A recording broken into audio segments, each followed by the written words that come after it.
Chapter 3052. Placing all their hopes on the enemy. This was a hopeless choice. But they had no other choice now. Fine had been following their crimson, maintaining a distance that wasn't too close or too far away. Actually, you found this place long ago, right? Carrie asked. That's right. You found this place because we intentionally left clues. In other words, you can't deal with that big demon. Ha. It's just a strategic requirement. There's no need to pay such a high price. In other words, you can't actually pay any price to revive that so-called god. Otherwise, you wouldn't have lured us here. No, it's just getting the most benefits with the least price. That's all. Suddenly, everyone stopped in their tracks. In front of them was a courtyard. It was a huge patio. From bottom to top, there was a huge black tree. It could reach 100 meters tall. Black threads hung from the tree's branches. There were even magical beasts hanging from the threads. Emerald Liquid Demon. Without a doubt, this was the big demon they had to deal with. They couldn't win. Even if it didn't move, they still couldn't win. Just this terrifying aura alone was enough to make their hairs stand on end. Xiaohe and Jiao Liwen exchanged glances. Both of them had grave expressions on their faces. If it was just the aura, it wouldn't make them lose their ability to fight. Chen Zhao's training wasn't just for them to fight against powerful enemies. One of them was that when facing enemies that they couldn't fight against, they wouldn't surrender without putting up a fight. At least they would have the ability to escape. The training was simple. It was when they talked bad about Chen Zhao behind his back. Chen Zhao would always appear at the wrong time. Compared to Chen Zhao's aura that could crush their bones, the towering black tree before them was terrifying. But it didn't suffocate them or make them feel helpless and hopeless. After they got used to Chen Zhao's aura, there didn't seem to be any enemy that could make them give up just because of his aura. Of course, they still had a basic sense of judgment. Without a doubt, this tree demon was also at a level they couldn't fight against. This aura wasn't something a disaster-level demon could compare to. Crack, crack, crack, right at this moment, a gust of wind blew from the heavenly well. The various magical beasts hanging on the branches swayed in the wind. Bang! A black thread with a magical beast hanging on it snapped. The 6-meter-long magical beast fell, but it didn't hit the ground. Instead, it floated up again. Roar! The demonic beast's eyes were filled with darkness. How troublesome. A corrupted demonic beast is already so strong. This great Yao's strength is truly terrifying. Let me do it, Xiaohe said. This guy won't be easy to deal with, Carrie said with a frown. But Xiaohe's reaction surprised Jiao Liwen. Usually, no matter who the enemy was, Xiaohe would not stand out. It didn't matter if they were weak, but they had a clear division of labor against strong enemies. But this time, the dark magical beast Xiaohe was facing chose to take the initiative. Xiaohe's hands glowed with dark red light.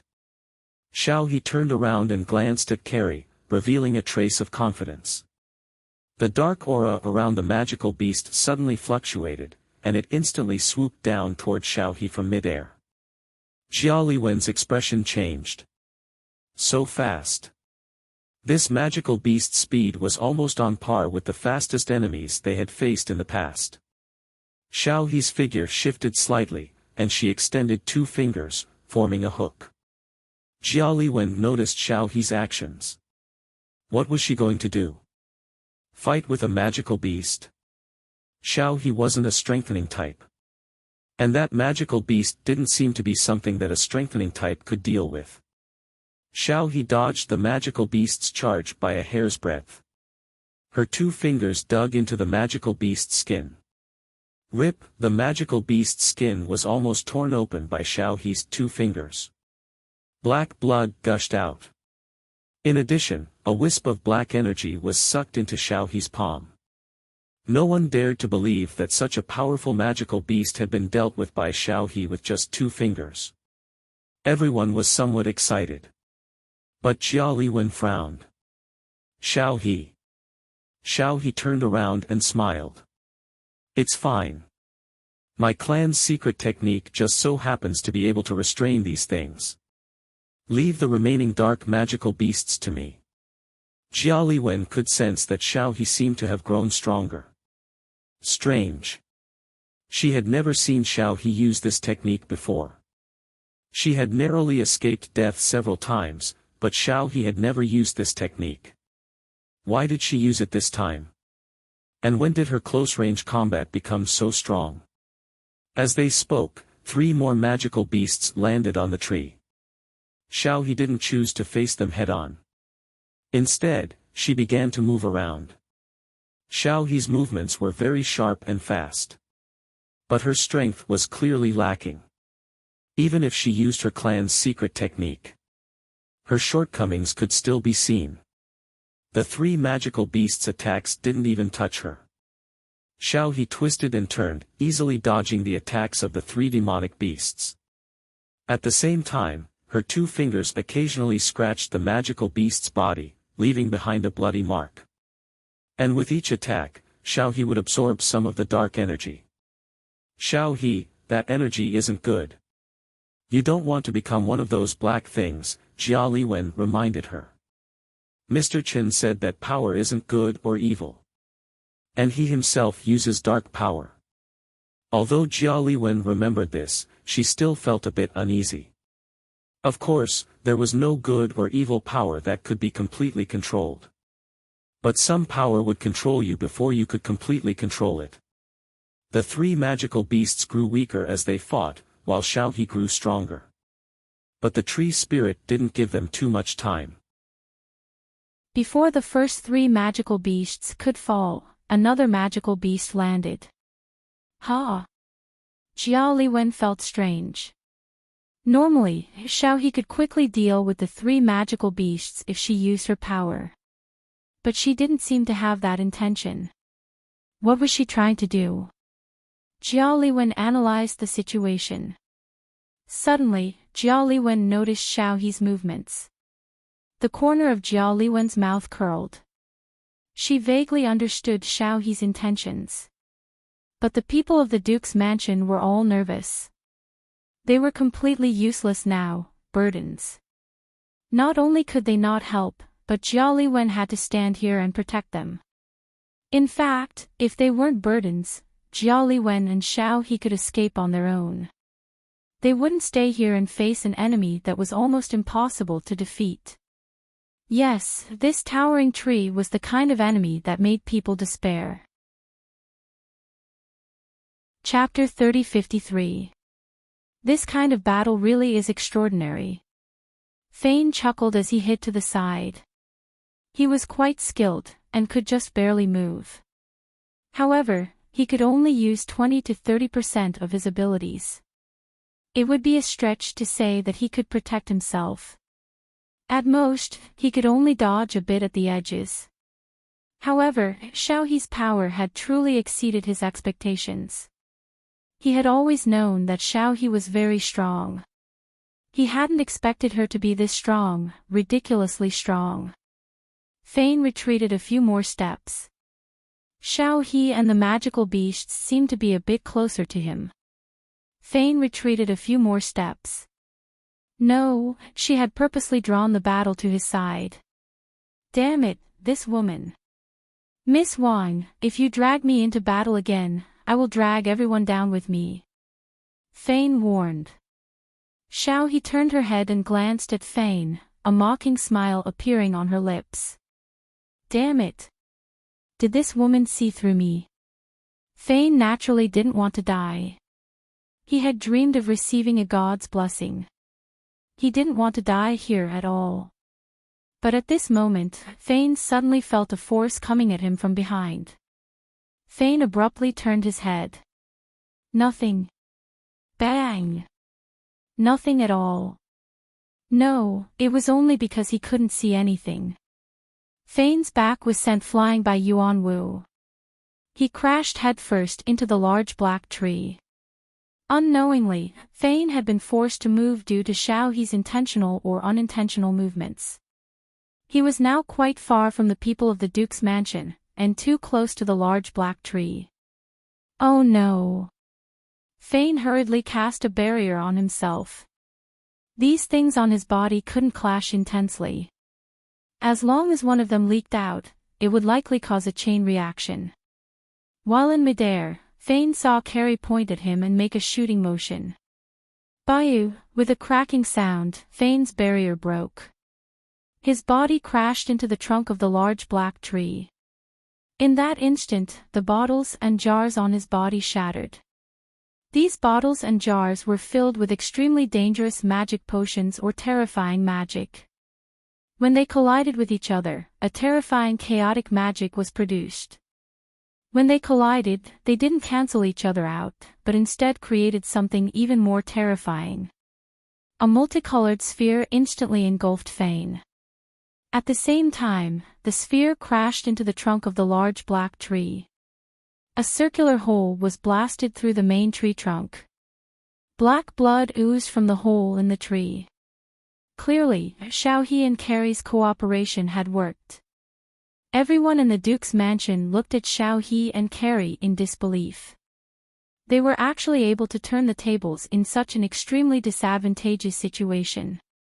Not only did they eliminate the traitors, but they also helped them get rid of the threat of the traitors. He even schemed against a large black tree. This was simply an inconceivable reversal. Everyone in the Duke's mansion admired Xiaohe and Carrie from the bottom of their hearts. Fortunately, they were on their side. It was a hopeless thing to be enemies with them. Although the overall situation did not improve much. However, the people of the Duke's mansion were filled with confidence for the future. He could win. If it was them, they would definitely win. But at this time, even more magical beasts fell from the treetops. At the same time, Xiaohe suddenly showed her prowess and instantly killed the 4 demonic beasts that were attacking her.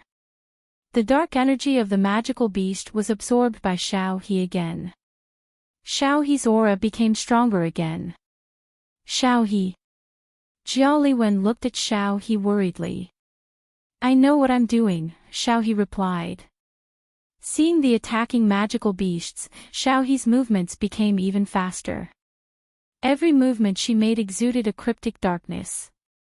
1, 2, 3, 4, one after another, the dark magical beasts fell in front of Xiaohe. Xiaohe was almost swallowed by the darkness. After dealing with more than 30 magical beasts, Xiaohe began to pant. Her strength had increased, but her stamina could not be restored. She was very tired, but she knew that now was not the time for her to rest. Jiao Liwen was about to step forward to help Xiaohe, but she turned around and looked at the people of the Duke's mansion. Codelis looked at Jiao Liwen with a solemn gaze. Miss Jiao Liwen, we can take care of ourselves. Although we cannot share your burden, at least we do not wish to become your burden. Jiao Liwen thought for a moment, then nodded. Be careful. Go behind that magical beast's corpse. Although it is dead, its body is still extremely resistant. It can help you block most of the shock waves. Jiao Liwen walked forward step by step. Yu Wu, I need more power. I've accumulated a lot of power these days. You can have as much as you want. Don't brag. You don't even dare to fart before that bastard. Don't call that bastard. He is your master. I've never admitted it. Jiao Liwen was not stupid. Perhaps her reaction was a little slow, but it did not mean that she could not understand. Those actions seemed to be torturing her. But they were actually making her grow. She did not understand why Qin Zhao had chosen her. But when Qin Zhao was training her, he didn't let her really suffer irreparable damage. He had been silently protecting her. Don't explode. Yuwu rammed into Jia Liwen's back, causing her to stumble forward. Yuwu had already merged into Jia Liwen's body. Every time Yuwu devoured a magical beast or evil spirit, he would accumulate magic power. If he devoured the same kind from the beast steel, he would recover some of his power. Over the past few days, he had devoured more than 10 of his kind. As for magical beasts and evil spirits, he had devoured countless more. Jia Liwen's growth was also worthy of celebration. Every time she became stronger, she could bear more of his power. At the same time, she could unleash more of his power. Of course, even though Jia Liwen was very strong now, she still could not completely bear Yuwu's power. Yuwu still needed to control the power he sent to Jia Liwen. Jia Liwen thought of the power she had felt when she had merged with Yuwu. But this time, it was even more intense. She also understood the coldness of this power. Green silk. Jia Liwen shot out 5 green magic threads from her fingers and touched a dark magical beast. The dark magical beast immediately attacked Jia Liwen. Demon seal. Jia Liwen's spell followed the green magic threads. The dark magical beast was sent flying as if it had been hit by a hammer. Come here. Jia Liwen retracted her magic threads. The dark magical beast's soul was extracted and turned into her puppet. Go. So strong. Not only is Miss Wang strong, but Miss Jia Liwen is also strong. Everyone's eyes were filled with stars. Chapter 3054. 5 strands of magic power shot out of Carrie's left hand, instantly killing a magical beast. Then, she extracted the beast's soul and controlled it to fight for her. Of course, it looked easy, but in reality, each of Carrie's attacks used 10 times her previous magic power. Also, using the magic power strands to control the beast's soul was very strenuous. But she had to admit that the power Carrie displayed was beyond her level. Not just her, Xiao He was also beyond her level. Xiao He glanced at Carrie. Carrie, leave this to me. Don't accept too much of Yuwu's power. Xiao He knew the relationship between Carrie and Yuwu. Carrie could borrow power from Yuwu. Although she and Yuwu had a master-servant relationship. But they were still 2 individuals. Yuwu's power would place a great burden on Carrie. Carrie had once used this power that surpassed her own level. Xiao He remembered it clearly. Aren't you the same? Carrie said. She did not know what Xiao He's family secret technique represented. But Xiao He had never used it before. This meant that this family's secret technique definitely had some restrictions. Or perhaps there was a price to pay. So, the more powerful Xiao He appeared, the more worried Carrie became. At this moment, the magical beasts hanging on the tree began to shrivel and shrink. The black tree began to absorb the magical beast's life essence. The ground began to shake violently. Slowly, the black tree began to shrink. It began to transform into a human form. When he completely turned into a human, everyone was a little distracted. This was the appearance of a young girl. She was completely naked and covered in wounds. She was also bound by chains. The girl looked at them with tears in her eyes. But at this moment, Xiao He made a grabbing motion towards the girl transformed from the black tree. A red flying claw shot towards the girl. The girl raised her arm, which suddenly transformed into a tree root to scatter Xiao He's attack. Don't use this appearance to deceive us. Grandmother liquid demons can transform into anything, so this girl form is not your true form. Only those chains on your body are real. Everything else is fake, and this girl form will only make you die faster, Xiao He said calmly. A film of this level was meaningless to Xiao He and Carrie. Many of the enemies they had faced would transform into pitiful or cute things to gain sympathy. In the beginning, they had indeed suffered greatly. But gradually, they knew how to face such a situation. They had seen many of Grandmother Liquid Monster's transformation techniques. Xiaohe, you should have let her stay like this for a while. She might think we've been tricked, Carrie complained. Everyone in the Duke's mansion fell silent and felt a little awkward. They had indeed been deceived by the girl's appearance. Other than sighing at Xiaohe and Carrie's calmness and wisdom, they also felt extremely guilty and remorseful. The girl lowered her head, her shoulders rising and falling slightly. Hee hee. I thought we could play for a while. Why did you have to expose me so quickly? I'm afraid our conversation won't be pleasant, Xiaohe said coldly. At this time, the black gas around Xiaohe began to turn red. The girl raised her head and looked at the changes in Xiaohe's body in surprise. She didn't like Xiaohe's aura. She hated it very much, as if she was facing her natural enemy. However, Xiaohe was still too weak. She was not strong enough to become a natural enemy. Carrie took a deep breath and exhaled slowly. The young girl then looked at Carrie. She had the same loathsome aura. Damn it, two of them appeared at the same time. If the two of them grew to a certain height, they would appear in front of her again. She was really going to have a headache. Fortunately, they were still very young. All right, I can only communicate with your corpses. The young girl waved her arms and transformed into two huge roots that stabbed towards Xiaohe and Carrie. The red gas in Xiaohe's hands turned into claws and turned into knives. In a flash, she slashed more than a dozen times. Hissed in an instant, the tree roots that the girl's arms had transformed into were cut into pieces. Jia Liwen stood behind Xiaohe and pushed her arms up with all her might. Hundreds of strands of magic power shot out from Carrie's palms. After the green thread of magic power shot more than 10 meters into the air, it suddenly fell down. They shot towards the girl in a densely packed manner. The girl easily dodged this seemingly unavoidable attack. The densely packed strands of magic power were actually unable to hit the girl in the slightest. Hee hee. Can you be a little more accurate? The girl mocked. The faces of everyone in the Duke's mansion changed.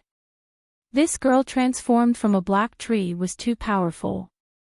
That kind of dodging that only existed in theory had actually appeared in front of them. Even though it was just dodging, it still gave them a feeling of suffocation. But Jia Liwen remained calm. Suddenly, the girl's expression changed. She realized Jia Liwen's goal. Jia Liwen's attack was fake. No, more accurately speaking, attacking wasn't her main goal. If she hit herself, that would be the best result. But her attack was more of a feint. She was setting up a formation. At this moment, the girl was surrounded by crisscrossing strands of magic power. These strands were like a spider's web, sealing off her path of retreat. Of course, she could easily avoid these strands.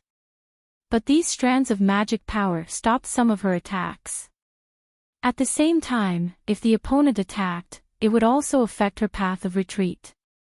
The girl reached out to touch the strands of magic power. They were very sturdy. If it was just one strand, it wouldn't be a big problem. But the problem was that this place was filled with strands of magic power. They were like an elusive sharp blade. If you were not careful, you would not be able to penetrate it. If one accidentally passed through them, they would very likely cut off a limb. The people of the Duke's mansion were dumbfounded. What kind of battle was this? It was even more exciting than the climax of a battle in a movie. Just then, the girl's body began to turn black. Her skin seemed to turn into obsidian. The girl waved her hand, and the strands of magic power were torn apart.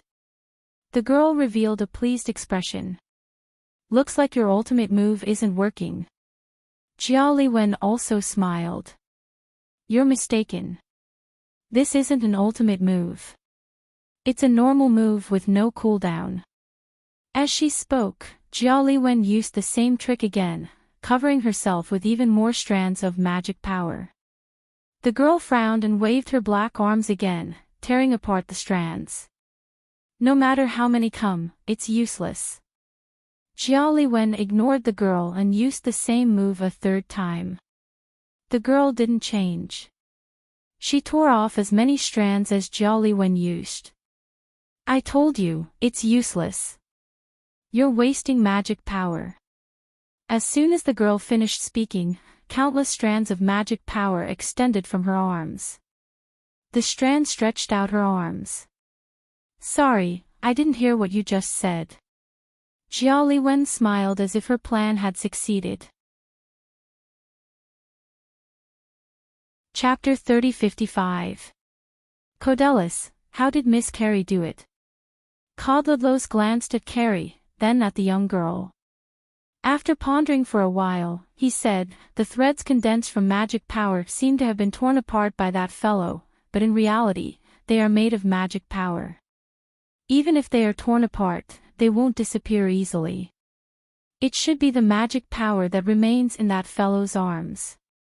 Miss Carey has been using the same move all this time, allowing her to be contaminated with enough magic power. Then, she will use her trump card. The magic power will be drawn by Miss Carey in an instant, forming new threads. That fellow may be able to tear apart dozens or even hundreds of threads, but she has a limit. Codelus had only understood Carey's arrangements and trump card after analyzing the situation. However, Carey had thought about it in the midst of battle and made her decision in an instant. In Codelus' eyes, Carey was a master strategist. If only she was a member of the Duke's mansion. She could lead us to become the greatest supernatural organization in the world, Codelus sighed. Xiaohe had also prepared her ultimate move, the red blades in her palms becoming sharper. Whoosh, Xiaohe suddenly dashed forward. Slash! Xiaohe's blades landed on the girl's shoulders and slashed downwards. From the left shoulder to the right abdomen. The girl's upper body slowly slid down with a shocked expression. Black blood gushed out from the lower half of her body. Did she win? Did she win? What an epic victory. Everyone in the Duke's mansion was generous with their praise. However, Carey and Xiaohe did not look happy at all. They knew that they were not facing an ordinary enemy. With their strength, they could barely fight against a calamity-grade enemy. Just fighting meant that they could barely survive, not win. However, the enemy in front of them was not a calamity-grade enemy. She was an existence even more terrifying than a calamity-grade enemy. How could they be defeated so easily? Moreover, they were killed. Hence, the two did not feel any joy of victory. Slowly, the lower half of the girl's body began to change shape. How is this possible? Her head was cut off, but she still didn't die.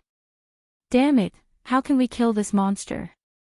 After changing its form, the mother liquid demon turned into a combination of a human and a snake. Her back was covered with black tree roots, and her face still resembled that of the young girl from before. The grandmother liquid monster looked down at Jia Liwen and Xiaohe. Hee, are you disappointed? Xiaohe and Carey were silent. Disappointed? Of course he was disappointed. But this result was also expected. They were already mentally prepared for this. If this guy was really that easy to deal with, there was no need for them to flip the table and unleash their ultimate move. All of you worked so hard just to cut off one of my branches. Everyone had probably noticed that the upper body that Jia Liwen and Xiaohe had cut off had turned into a black tree branch. At this moment, everyone in the Duke's mansion felt a chill in their hearts. Then I'll cut off all your branches, Xiaohe said calmly. Even though their chances of victory were slim, they still remained calm. Of course they are afraid. They can be timid. But cowardice was meaningless in battle. Jiao Liwen panted slightly and looked at Xiao He. Can you continue? I can chop enough firewood to warm the furnace for 3 years. I don't know if she can provide enough firewood to warm the furnace for 3 years. Xiao He put her palms together, and the 2 red knives turned into a huge zanmadeo. The red zanmadeo was even longer than Xiao He. Xiao He was a petite girl, but when she held the zanmadeo in her hand, she looked valiant and heroic. Jiao Liwen lowered her body and put her palms on the ground. Break! Jiao Liwen shouted. In an instant, the ground in front of her was cut into dozens of square cubes. Similarly, the grandmother liquid demon's snake-shaped lower body was also cut into cubes. Xiao He took the opportunity to rush forward, and the knife in her hand fell. The huge red zanmadeo danced. The grandmother liquid demon was beheaded by Xiao He again. Everyone once again went from heaven to hell, and from hell to heaven again. The grandmother liquid demon was very strong, that was obvious to all. But Jiao Liwen and Xiao He refreshed their understanding again and again. How did Miss Jiao Liwen do that? It should have something to do with her inheritance. Her power seeped into the ground, and then she instantly released magic to cut the ground and the enemy, Cranlisi said. Because Jiao Liwen's attack was hidden underground, she did not know the specific situation. But the headless grandmother liquid demon instantly shot out dozens of tree thorns from its body, heading straight for Xiao He and Jiao Liwen. The red zanmadeo in Xiao He's hand spun quickly, cutting off the tree thorns coming at her. But Jiao Liwen's reaction was still half a beat too slow. She was not a strengthening type, and she had just finished her training. Several tree thorns instantly pierced Jiao Liwen's body. Everyone cried out in surprise. They did not expect the grandmother liquid demon to be so cunning. Yes. Jiao Liwen and Xiao He's plan was wise, while the grandmother liquid demon's was cunning. Seeing that Jiao Liwen was injured, Xiao He immediately rushed forward a few steps and cut off the tree thorns. She did not turn back to ask Jiao Liwen about her injuries. Even without looking, she knew that Jiao Liwen's injuries were not light. But Xiao He knew that now was not the time to stop. Once they stopped, they would face an even worse situation. She needed to prevent the grandmother liquid demon from attacking Jiao Liwen again. Xiao He roared and directly cut the headless body of the grandmother liquid demon in half. But in the middle of the 2 halves, the black liquid immediately began to connect. It seemed that the attack in half could not kill it. The zanmadeo in Xiao He's hand turned into a mace. Xiao He used the mace like a storm to beat the grandmother liquid demon. In an instant, flesh and blood flew everywhere. But after the flesh and blood left the body, it turned into tree bark and wood chips. The mace in Xiao He's hand changed again, turning into 2 red tasseled spears. When the spear tip touched the grandmother liquid demon's body, a small explosion occurred. Xiao He was going all out now. She knew that these attacks were not fatal to the grandmother liquid demon. But she needed to use all her strength to make the grandmother liquid demon busy repairing its body and unable to continue attacking. Kodals and the others hurriedly dragged Jiao Liwen back into the crowd. Fick, heal Miss Jiao Liwen. But before Fick could heal Jiao Liwen, her body began to rapidly heal. Fick. It's not me, it's Miss Jiao Liwen's body. Her magic power seems to have increased again. Xiao He's cheeks were covered with bulging veins, and her eyes were crimson. Her attacks were like quicksilver spilling onto the ground. It was indeed a huge problem for the grandmother liquid demon. But everyone knew that if Xiao He's attacks could not harm the grandmother liquid demon, then her attacks would be meaningless. Chapter 3056. Suddenly, a thorn shot out from the grandmother liquid demon's body, piercing through Xiao He, who was fully focused on the attack. The huge impact sent Xiao He to the stone wall. Xiao He spat out a mouthful of blood. But the next moment, Xiao He cut off the connecting thorn and stood up again. At this moment, Xiao He was already covered in blood. But she didn't hesitate. This made everyone in the Duke's mansion feel ashamed. They couldn't even fight. They couldn't even help a little. The weapon in Xiao He's hand changed again. This time, it became a red chain whip. The red gas was like a burning flame. The chain whip in Xiao He's hand was ever-changing. Xiao He also danced with the wind like she was dancing. The scene was so beautiful. But everyone in the Duke's mansion knew how terrifying Xiao He's beautiful dance was. Occasionally, the whip would fall on the stone wall, and a large part of the stone wall would crack. If it was on a person or a spiritual body, it could probably kill a lot of them with one blow. But the attack on the grandmother liquid demon was much less effective. But the specialty of the chain whip was not attack power. It was attack frequency. If compared to the previous weapons, it was much more powerful. The power of a single attack might be a little weaker. However, the number of attacks within 10 seconds was something that other weapons couldn't compare to. Xiao He was trying her best to suppress the self-healing of the grandmother liquid demon. But the self-healing speed was still faster than the damage caused by Xiao He. At this time, the grandmother liquid demon had grown a new head. Maybe for the grandmother liquid demon, the head was not a necessity. Maybe it just grew a head to talk, or to mock Xiao He. All your efforts are just making yourself more tired and making your meat more delicious, the grandmother liquid demon said mockingly. At this moment, the grandmother liquid demon looked at the entrance. More snacks. As soon as the voice fell, many people came in from the entrance. Xiao He noticed that these people were wearing the same uniform of the new era. The grandmother liquid demon immediately attacked these people. Dozens of tree thorns shot out and pulled back dozens of people. Everyone in the Duke's mansion gasped. They saw how Xiao He avoided these tree thorns and how she cut them. Although it was thrilling, Xiao He had only been hit once throughout the journey. They still felt that there were just a lot of tree thorns. But now that he saw this scene, he realized how naive he was. Almost all of the tree thorns hit their target. The Mother Liquid monster's first wave of attack against New Era ended with a 100% hit rate. However, a few dozen people was only a small portion of the New Era.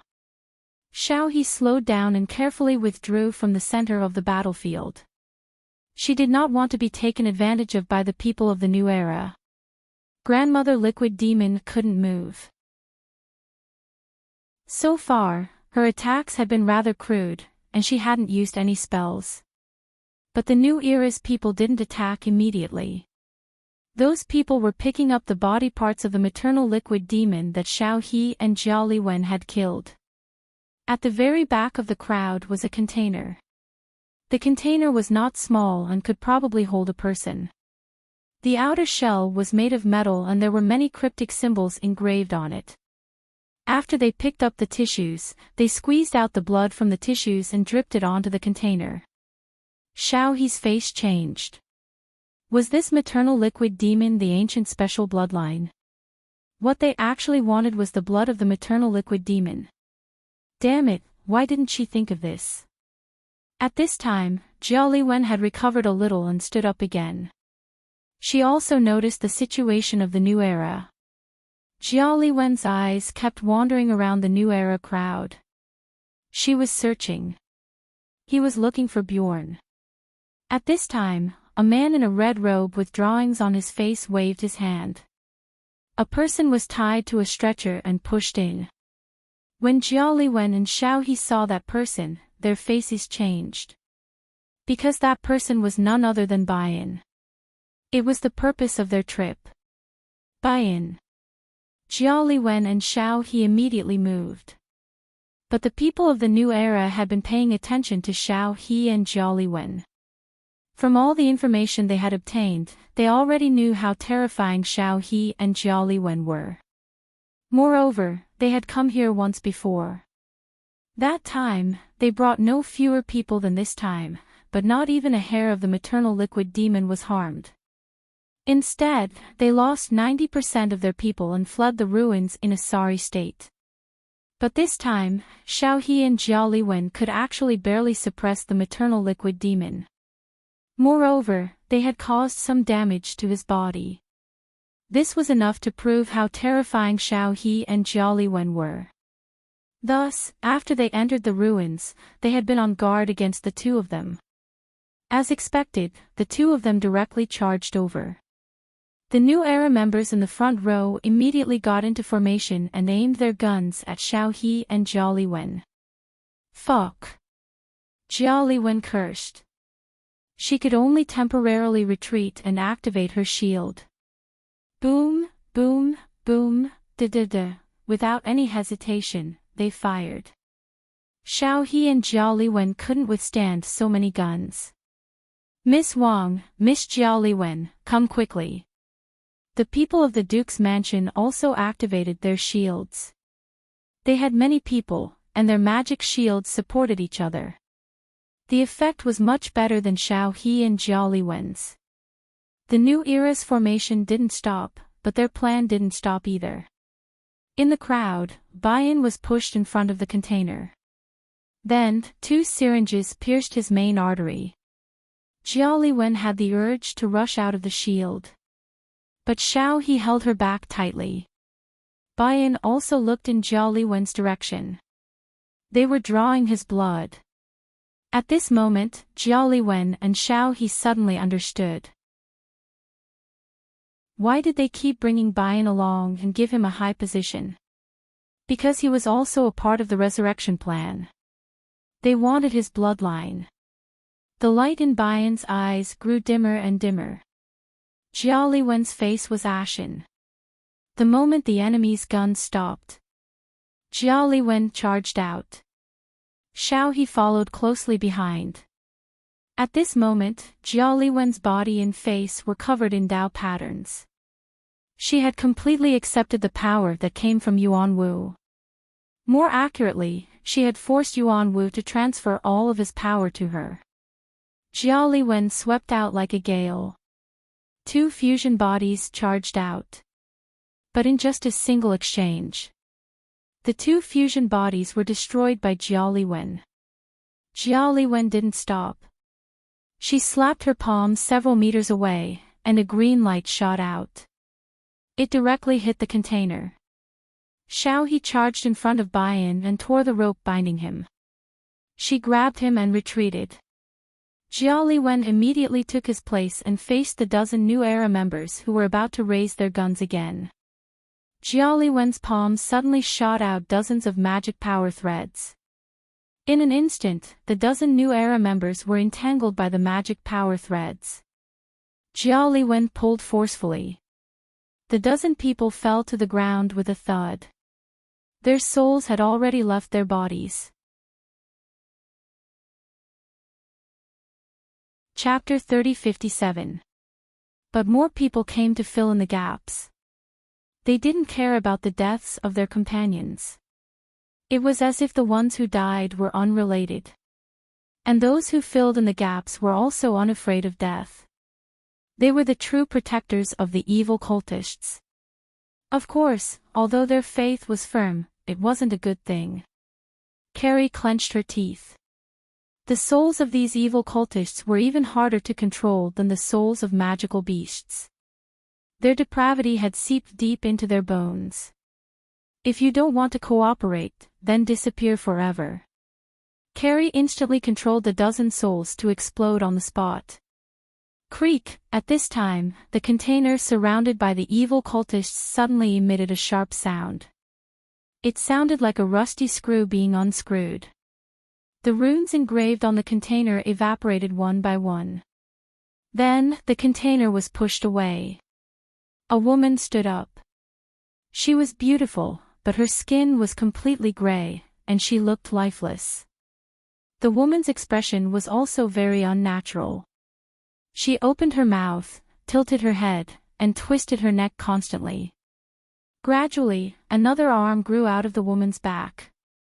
It was bigger than half of her body. Hungry. The woman uttered a single word, then the arm grabbed the evil cultist in front of her. Ah! Sect leader, save me, save me. The cultist did not seem to be resolute enough to sacrifice himself for the god he worshipped. But their god clearly didn't care about their faith. What she cared about was blood. The arm behind the woman grabbed the evil cultist and lifted him above her head. Ah! The evil cultist screamed, then blood was squeezed out of his body. Blood dripped onto the woman's head. The woman opened her mouth and gulped down the blood. Everyone present felt a little nauseous. They had all seen some things that ate people.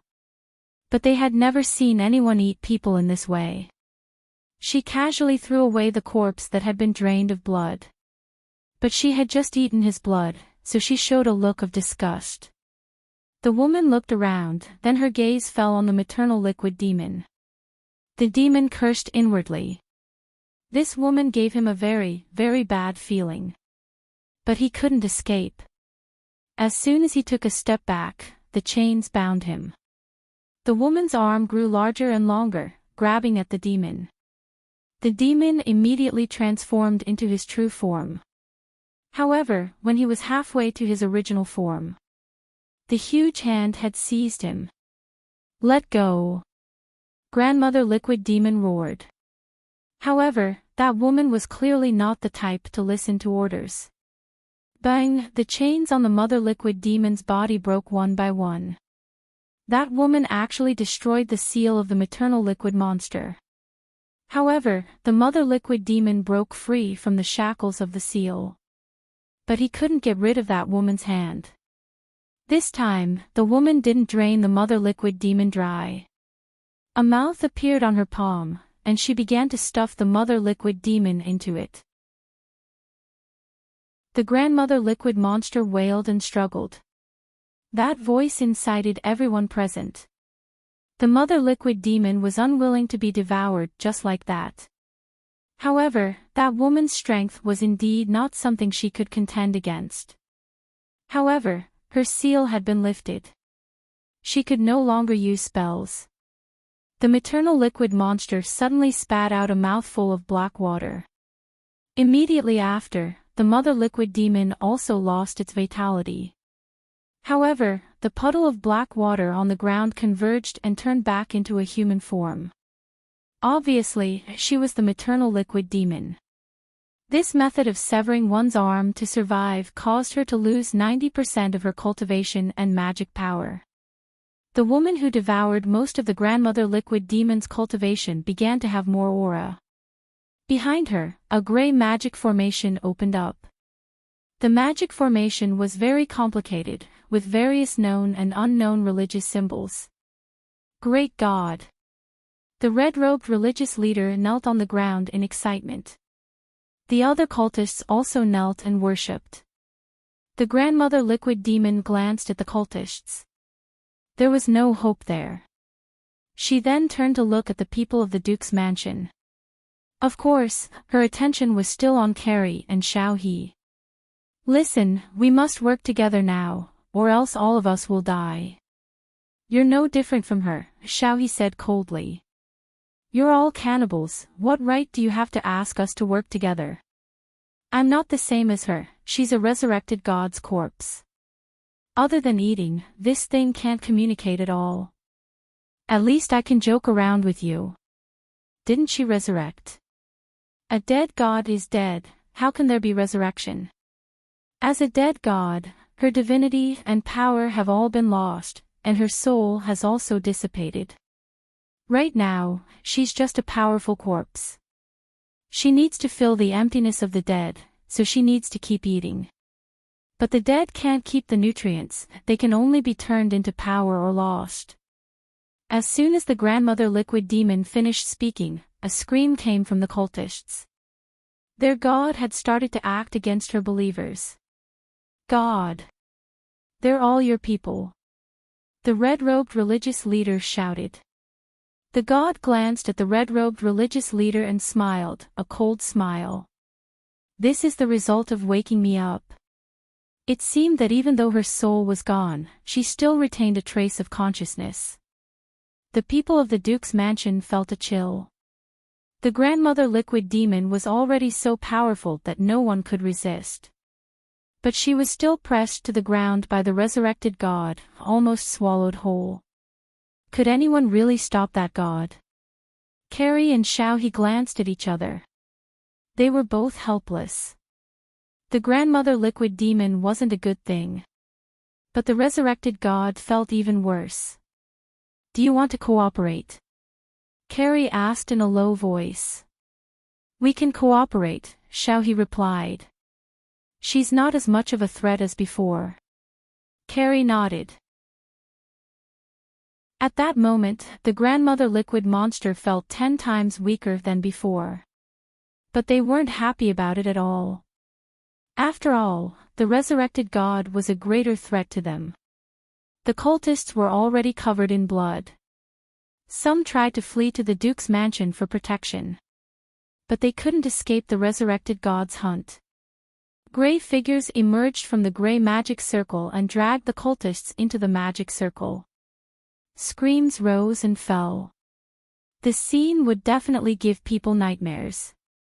We can't win, right? Xiaohe shrugged and said helplessly, definitely not. We're too weak. Although they didn't plan to surrender. However, they also knew that there was not much point in resisting. The people of the Duke's mansion felt a chill in their hearts. This was the first time they'd heard Xiaohe and Carrie speak in such despair. We'll stall her, Carrie said. You guys take the chance to escape. Just then, another person entered the entrance. Which one of you is Miss Carrie? You have an expiring contract that requires your signature. Chapter 3058. By now, the resurrected god had mostly killed the cultists. Seeing the person at the entrance, he charged toward him without hesitation. Then, the person stretched out a finger and flicked the forehead of the resurrected god. Bang! Instantly, the resurrected god was sent flying. His body smashed into the stone wall.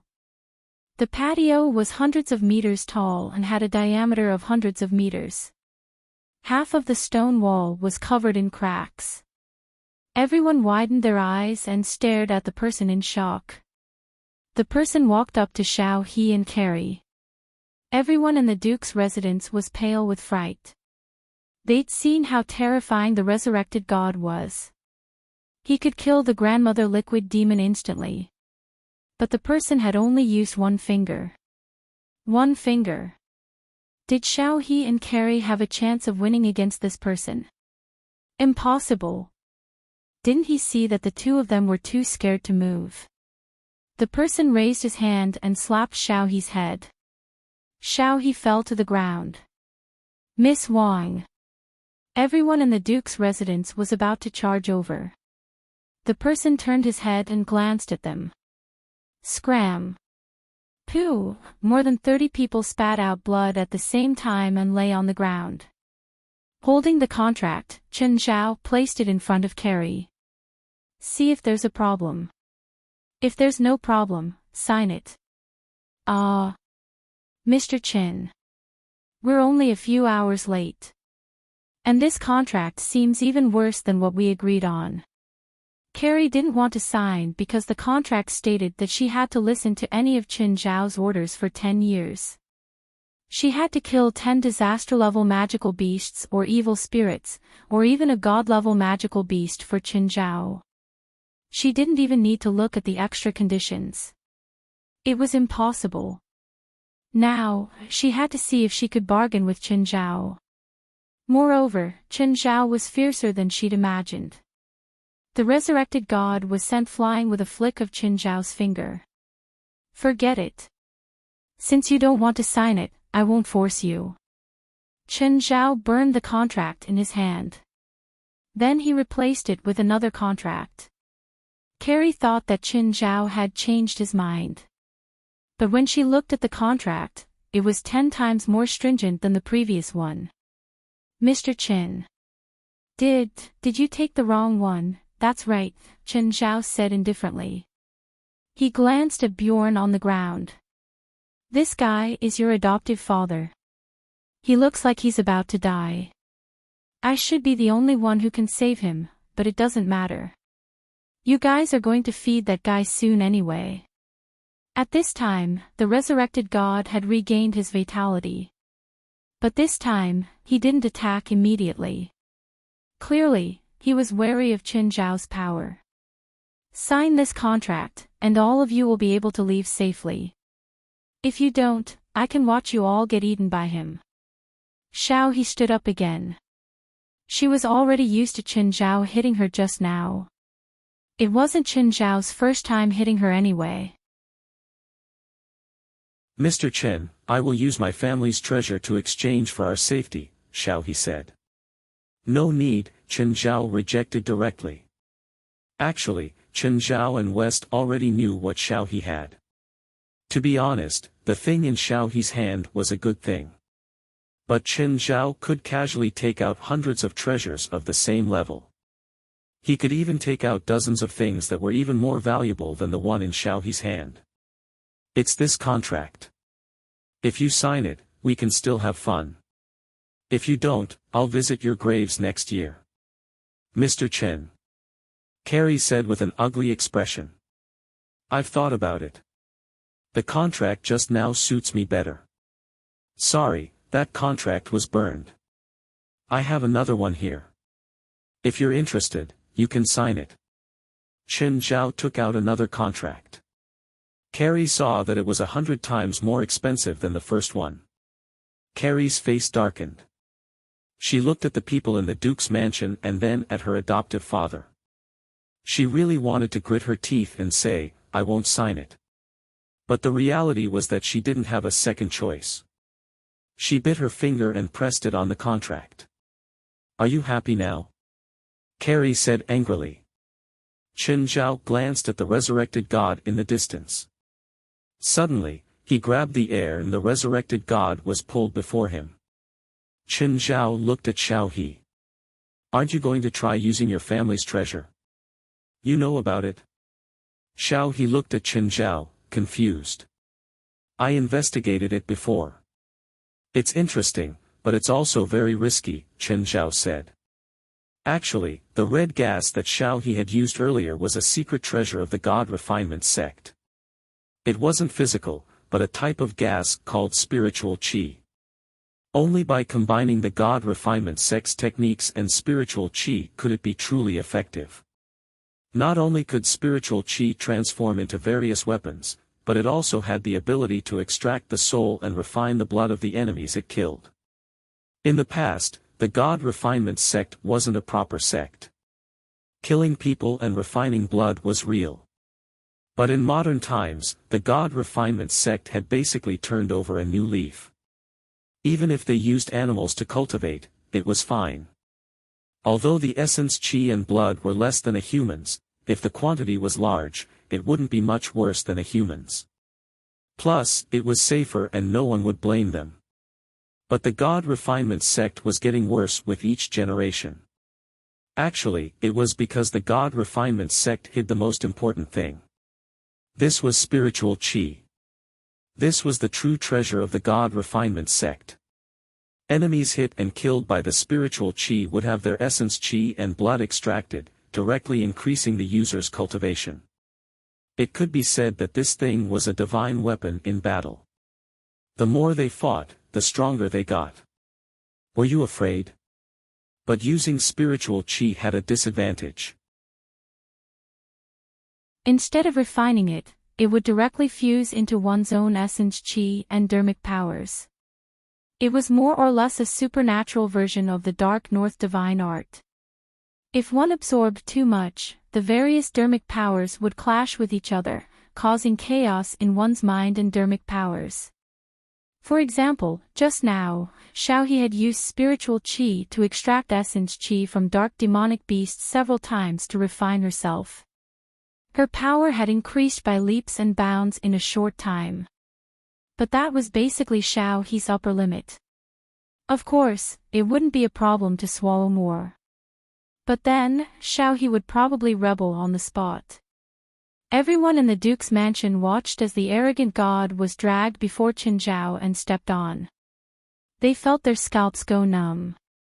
Xiao He didn't dare to extract this thing's essence, qi and blood.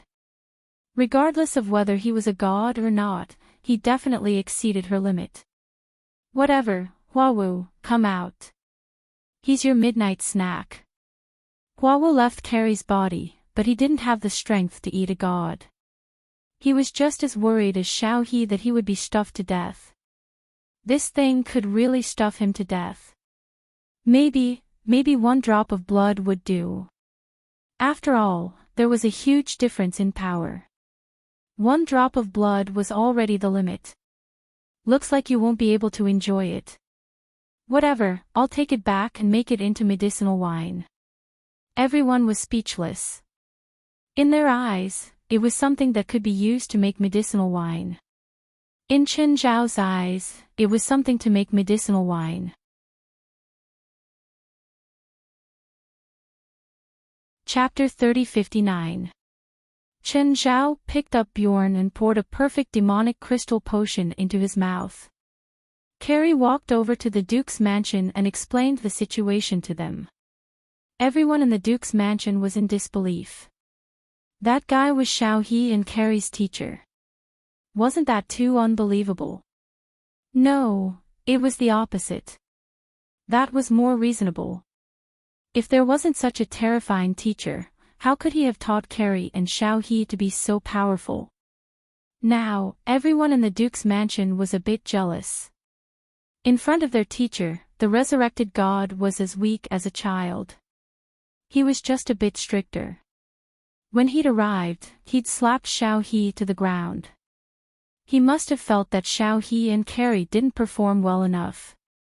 But they felt that Xiao He and Carrie had already performed very well. But with such a teacher, it was understandable that they were stricter. Just then, Carrie took out a finger. Qin Zhao had broken it off from the resurrected god. This is for you. Everyone in the Duke's mansion was confused. Miss Carrie. What? What are you going to do with this? Don't tell me you want us to use it to create those fusion monsters? What are you thinking? This is a very good raw material for magic tools. If you find a powerful alchemist and use this as the basic material, you can create powerful magic tools. Of course, there won't be many of them, but they're very valuable. Xiao He and I are leaving. We might not have the chance to meet again, so consider this a gift from us. Everyone in the Duke's mansion was dazed. They also realized how precious this god's finger was.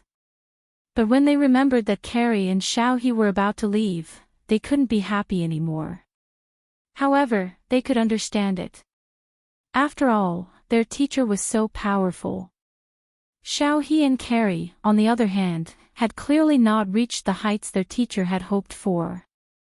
So, it was natural that they would be taken away to continue cultivating. Everyone in the Duke's mansion followed Qin Zhao out of the relic. I'm leaving now. You two better not make me come to you again. I'll give you 24 hours. With that, Qin Zhao flew into the air. It was the first time the Duke's mansion had seen someone fly. Everyone's eyes were filled with longing. They were filled with envy and jealousy. In their eyes, Xiao He and Jiao Liwen were experts among experts. As for their teacher who could fly, he was probably an expert among experts. Of course, they didn't know what the levels were, or rather, they weren't very clear about it. Just being able to fly was already shocking enough. How could Carrie and Xiao He dare to delay? In just a few hours, Qin Zhao had Carrie sign a 100-year contract. If it went any further, Qin Zhao might make them slaves for the rest of their lives. Qin Zhao could really do something like that. As for Bayan, Xiao He and Carrie had asked the Duke's mansion to help him get a proper identity in Switzerland. At the same time, they had also left him some money, enough for him to start a small business. The familiar air, what a familiar scenery. Xiao He and Jia Liwen stood at the exit of the airport. Xiao He held a pot of black flowers in her arms. It had been more than 10 days. Carrie and Xiao He did not know what they were feeling right now. Do you miss this city? Just a little. But more than that, it was fear. After all, there was someone in this city that they feared. That was someone who could kill God. Maybe not a real God. But it was still enough to make their hair stand on end. The grandmother liquid demon was following them now. After being glared at by Qin Zhao yesterday, the granny demon was completely terrified. It was really too scary. Not to mention that she only had 10% of her cultivation left. Even if she was at 100%, she would probably be smashed to pieces by Qin Zhao with one slap. So, she decided to join the enemy and expressed that she was willing to be Xiao He and Carrie's follower and follow them everywhere. Hey, Mr. Qin, we're back in LA, go home by yourself. There's a new training plan starting at night, Qin Zhao said briefly and hung up. In fact, before Carrie and Xiao He entered the ruins yesterday, Qin Zhao had already found them through the contract. After all, one of them had been taken care of by West and the other by Li Qing. Nothing could happen to either of them, so Qin Zhao could only control the situation early. He would act when the two of them really couldn't handle it. Without a doubt, the resurrected god was too much for them now. Even if it wasn't a real god and didn't even have 10% of God's power. Still, it wasn't something they could deal with. Even the grandmother liquid demon's body was too much for them. But Carrie and Xiao He's performance was really good. Qin Zhao didn't expect them to be able to fight the grandmother liquid demon so well in the early stages. After returning home, the two rested for a bit. When the sky darkened, their biological clocks woke them up automatically. Glancing at the time, they knew it was almost time. They hurried to fill their stomachs. Qin Zhao knocked on the door. After entering, he glanced at the food on the table. I'll give you 5 minutes to eat your fill and then get in the car. They were already used to Qin Zhao's simple and direct communication method. After sweeping away the food on the table, they hurried into Qin Zhao's car. Mr. Qin. This is the way to the Supernatural Organization's headquarters, right? Xiao He had been there before. Carrie hadn't, but she knew that Qin Zhao was the president of the Supernatural Organization. After all, she'd thrown herself into the psionic team's embrace with her head. Qin Zhao had almost slapped her to death. But after these days of growth, her horizons and experience had improved a lot. She felt that her initial choice had been extremely stupid. After arriving at the headquarters, Qin Zhao brought Carrie and Xiao He into the Tower of Trials. Press your palms on the door, both of you. Your mission is to stay inside for 10 minutes. The two stared at the tall tower before them. What was this tower? Was there something inside? Was there some evil spirit or magical beast locked inside? Before they could figure it out, they were suddenly teleported into the Tower of Trials. Qin Zhao stood before the tower and counted the time on his stopwatch. In less than 5 minutes, 2 white lights flashed before him and the two fell to the ground. Ah! Ah! The two were still immersed in the fear of death. I'm not dead.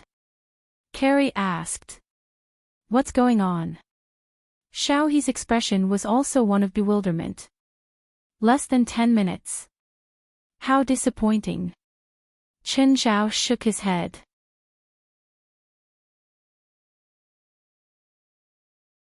Chapter 3060.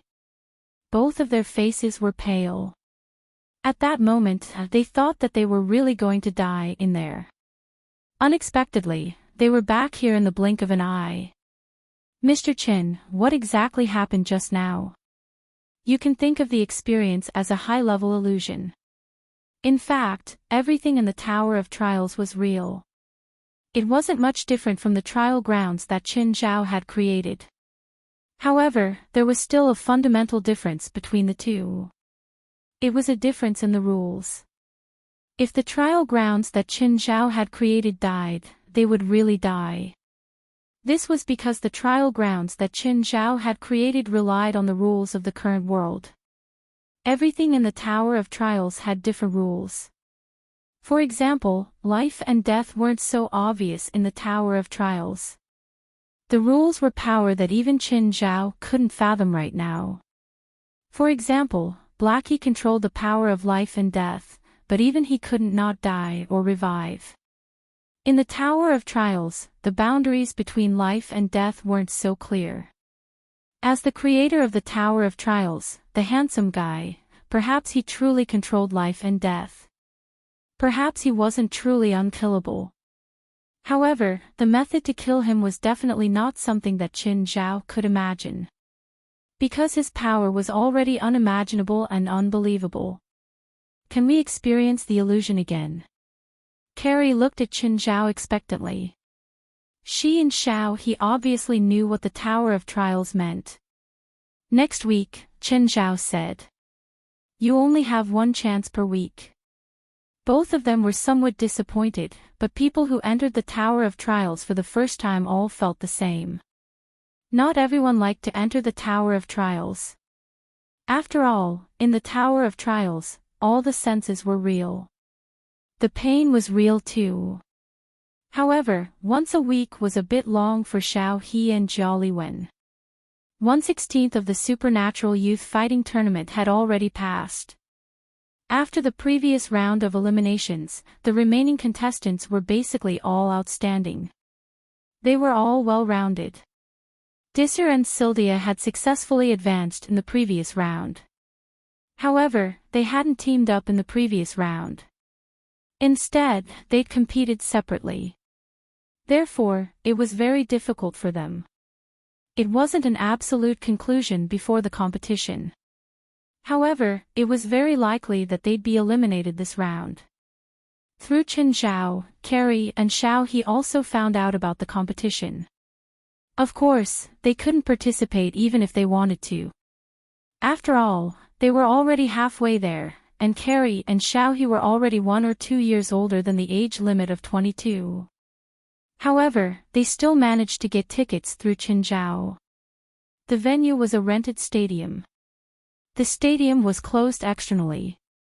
When the two arrived at the stadium, there were already many spectators gathered there. Some were eliminated in the early stages, while others were people from the supernatural world. There were almost no ordinary people at the scene. If he hadn't come here, he wouldn't have known that there were so many people in the supernatural world. There were at least 1,000 spectators in the stadium. Although compared to the 10,000 seats, the audience was still relatively sparse. However, this wasn't a normal sports competition. It was a supernatural combat competition. A high platform was erected in the middle of the stadium. West was the referee for today's match. The first round of 16. Contestants 1 and 32 can go on stage now. At West's request, the two contestants entered the arena. Xiao He, who do you think will win? Carrie looked at the two contestants in the arena. Looking at the two contestants, Xiao He was silent for a while. Judging from their auras, the one on the left is stronger, while the one on the right seems to practice dark magic. He's more offensive, so the one on the left is stronger in cultivation and has the advantage in attributes. It's hard to say who will win. The two weren't betting. Instead, they were using their own knowledge and judgment to analyze. They would analyze every contestant in each group. After 3 groups, they guessed 2 correctly and 1 incorrectly. Just then, Qin Zhao came and sat beside them. The two immediately became cautious. Before Qin Zhao, they still had that timid and fearful attitude. Qin Zhao didn't care about their attitude. He just watched the competition normally. However, after a while, Qin Zhao found it boring. It couldn't be helped. The level of the competition was too low. It felt like a kindergarten taekwondo competition. That was the concept. What do you think of their skills? Chen Zhao suddenly asked. Carrie and Xiao He looked at each other. How should they answer? Not bad. It felt like they were lying with their eyes open. Even the two of them could feel that the level of the contestants in the arena was simply too weak. A few of them were almost at the level of the people from the Duke's residence. Some were even worse. It was said that this was the result after 2 or 3 rounds of selection. They really didn't know how messy it was at the beginning. So, Chen Zhao definitely didn't ask this question to let them choose something nice. I feel like I can beat them all if I go down alone. Carrie wasn't talking nonsense. This was a judgment she'd made after evaluating the contestants' abilities. But as soon as she said it, she regretted it. She felt that Chen Zhao would cause trouble because of her words. Fine, I won't make things difficult for you. After the competition ends, you and Xiao He can attack the contestants' carriages. Carrie took a deep breath. Indeed, what she feared had come true. Chen Zhao wouldn't let them have a good life. However, given the level of the people in the arena, if there wasn't a sudden change in style, even double the number wouldn't be a threat to her and Xiao He. What should we do? Xiao He asked. You can bring all your equipment. After the competition ends, the contestants will gather and return to the hotel. You can attack them on the way. Other than not killing them, you can do whatever you want. Just as Carrie was about to speak, Xiao He immediately pulled Carrie back. Xiao He was afraid that Carrie would stubbornly say that they didn't need equipment. But Chen Zhao thought about it and suddenly changed his mind.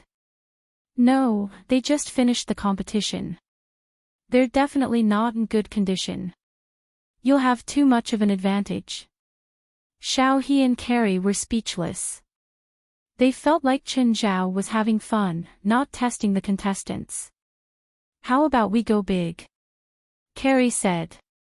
We'll use the New Age Church's operation in Switzerland as the script. What do you think? Give all 16 contestants an identity and play it like a large-scale, real RPG game. As long as each character reaches the goal, they pass the test. Interesting. Chen Zhao chuckled. Any specific ideas?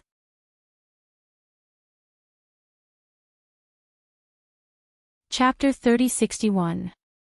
Ao Dilan, there are still 2 days until the next match. Do you want to go out and play?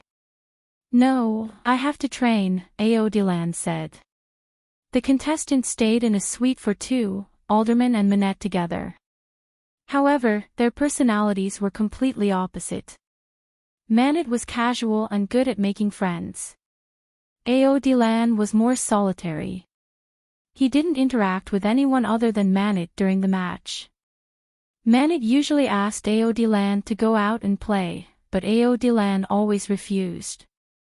Manette was already used to it. Then I'll go out and play alone. Do you need me to bring you food?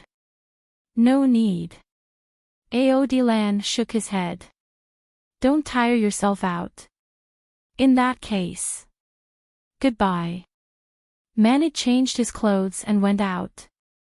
Not long after Manette left, Ao Dilan heard the door open. Why is Manette back so soon? Ao Dilan frowned. No, it's not Manette's voice. Room service. That's not it either. The organizer had already booked this floor and cancelled all room service. Ao Dilan immediately stood up and took out his magic tool. Ao Dilan saw 2 women standing outside the door. Who are you? You are Ao Dilan. I am. Who are you? We are the organizer. You have a mission. Carrie took out a bag and handed it to Ao Dilan. What mission? Before the next round begins, we will play a little game. Of course, you can also treat this as the next round of the competition. I don't understand. Aodilan was still cautious and didn't open the bag. Simply put, it's an RPG game. Do you understand? All contestants will receive a character. Your mission and character description are in the bag. You can see for yourself. Carrie said, "All right, quickly get into character. We still have to make arrangements for the others." Manit also has one. He has one. Carrie nodded. What's his character? Although we don't forbid you from revealing your character, we don't recommend it either. Revealing your character means you might be targeted, especially when you have a special identity. Aodilan didn't ask anything else. After Carrie and Xiaohe left, Aodilan opened the bag. There were 3 cards inside. There were also a few magic tools. Identity card, hero, 1 set of hero equipment set. Justice will prevail. When the battalion you belong to wins, you will receive +5 points. ID card, magic breaker ring. Can temporarily take the magic of the target you destroy as your own. You need to eliminate at least 4 magical characters from the opposing faction. When you complete the identity quest, you will receive +5 points. Identity card, monitor, lock of truth. Use chains to bind the target of your suspicion. They will not be able to lie. You need to find at least 1 traitor. When you complete the mission, you will receive +5 points. Furthermore, the traitor has already seen through your role as a supervisor. The traitor possesses methods that can threaten your life. Please treat this with caution. Just as Aodilan finished looking at the 3 identity cards, the cards were ignited and burned to ashes in an instant. Then, there was a rule manual. Aodilan was a little surprised. This competition could be played like this. At this moment, another sound came from outside the door. Then Manit came back. "Manette, why are you back so soon?" Manit shook the bag in his hand. "You got it too." Aodilan nodded. Aodilan was about to ask about Manette's identity when he suddenly stopped. "Look at your identity, right?" Aodilan asked. Manette smiled and nodded. "I'll go back to my room first." The two were already very familiar with each other and knew each other inside out. But according to the rules of this game, from now on, they might be opponents. At least, before the other's identity was clear. Aodilan also returned to his room with his magic equipment. Aodilan put on a ring with the word Yong on it. Instantly, a set of silver armor appeared on Aodilan's body. He looked like a hero from a magical RPG game. Aodilan sucked in a breath of cold air. This set of equipment must have cost a lot. Then, Aodilan tried the Lock of Truth and Magic Breaker Ring. They were both very powerful magic equipment. Aodilan couldn't help but sigh. This supernatural organization was really rich. Just then, Manette knocked on the door. Aodilan opened the door. Manette looked Aodilan up and down. Aodilan also looked Manette up and down. Manette was wearing a different set. It was more like a magic equipment. "What's your first identity?" Manette asked. "My first identity is a hero," Aodilan answered. The first identity was obvious. There was no need to hide it. At least, if one knew a little, they would know each other's identities. The second identity was semi-hidden. If one completed a specific mission, it would be easier to be discovered. The third identity was absolutely hidden. As long as one couldn't completely confirm the other's identity, they couldn't be exposed. Being exposed meant danger, or being eliminated. "I'm a spellcaster," Manette said. "This set of equipment has doubled my elemental magic." "That's amazing. My equipment isn't weak either. I can feel my muscles rumbling." Power is flowing into my body endlessly. I'm starting to get excited about this game, Manette said with a smile. Manette, you're smarter. Try and guess what other information isn't written in the rules. Manette thought about it and said, the first identity is a profession. There's nothing much to say. The victory and defeat of the faction represents points. The second identity is a personal mission. I'm guessing that this personal mission is different for everyone. The third and fourth identities are hidden attributes that will give the participants unexpected benefits. A.O. DeLuan's heart jumped. Fourth identity. There was a fourth identity. In other words, Manette had 4 identities. Could he be the traitor? Manette glanced at Audryn and chuckled. Looks like something I said caught your attention. Is it the fourth identity I mentioned? So, you're different from me. You have 3 identities. Or 5 people with different identities. I personally think there are 3 identities. Don't tell me your hidden identity. No matter how much you trust me, don't expose yourself. Otherwise, the game will lose its fun. No matter what, please pass this round. Manette waved his hand and continued, the second is the opposing faction. Originally, I guessed that it would be the other contestants, but after thinking about it, it might not be the other contestants. Because of the number of people, there are currently 16 contestants. Unless the 16 contestants are roughly divided into 2 groups, 16 contestants is too few. An 8-on-8 game is very boring, so I am more inclined to believe that the opposing faction would be someone other than the contestants.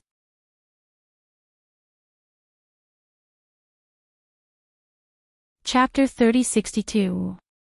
Just as Manette and Audryn were discussing and analyzing the situation, a broadcast suddenly rang out, telling them to gather at the designated location within a limited time. Manette and Audryn quickly packed up their things and set off. It would appear that the game was about to begin. If they did not arrive within the limited time, they might be eliminated or have their points deducted. When the 2 of them arrived at the designated location, someone else had already arrived. The designated location was the lake at the center of the forest where the first trial had started. The remaining participants were no strangers to this place. One after another, the 16 contestants arrived. At that moment, Carrie and Xiaohe arrived as well. Carrie clapped her hands and said, "Everyone, come over here." Everyone gathered in front of Carrie and Xiaohe. All of you should understand the rules this time, right? If there is anything you do not understand, you can raise it now. I have a question. Carrie looked at the participant who had raised the question. Do you have a question? All right, you are now eliminated. You still have a question now. Either you have no brains or you are not serious. Carrie pointed at the participant who had raised the question. The ring on Carrie's finger suddenly flashed with light. The participant was lifted into the air by an invisible force and thrown out of the forest. This scene was not unfamiliar to the participants at all. All right, the small fries are gone. Now, do you have any questions? The remaining 15 participants expressed that they had no questions. What a joke. One person had been eliminated just because of a disagreement. Who would dare to raise a question at a time like this? Since it's a fake RPG plot, there needs to be a main plot. The bad guys want to break the seal of the evil god, and your mission is to stop the evil god's seal from being broken, or to reseal the god after the evil god is broken. After saying that, Carrie took out a map and distributed it to everyone. This is the game map. If you leave the range of the map, you will be directly eliminated. The game will end after one side wins. Xiaohe stepped forward and said, "All right, that's the general introduction of the game. Let me remind you that she has provided a lot of information. You can analyze it. Also, the 2 of us will be the bosses of this game. Other than the evil gods that have yet to be unsealed, we are the highest level. Do you want to try and defeat us here? Alderman was about to attack when Minitra stopped him and shook his head. It seems like no one is going to make a move. What a pity. The points you get from defeating us will allow you to advance to the next level even if you lose the faction quest, Carrie said regretfully. Alright, the game officially begins. With that, Carrie and Xiaohe turned around and left. Let's go, Minei said. Audryn hesitated for a moment before finally following Minette's footsteps. There were also a few people who left in groups of 1 or 2. Of course, there were still a few people left at the scene. Audryn followed Minette. Minette, why aren't you attacking? No matter how strong those 2 women are, they shouldn't be able to defeat 16 people. To be precise, 15 people. Also, didn't you see that woman send one person out? The one who was sent out should be eliminated, right? It's a special item that woman has. But if we had attacked, are you sure she wouldn't have used that item to eliminate us? Then why can't we stay here? Isn't it better to move together? Audryn asked. It's more dangerous when there are too many people.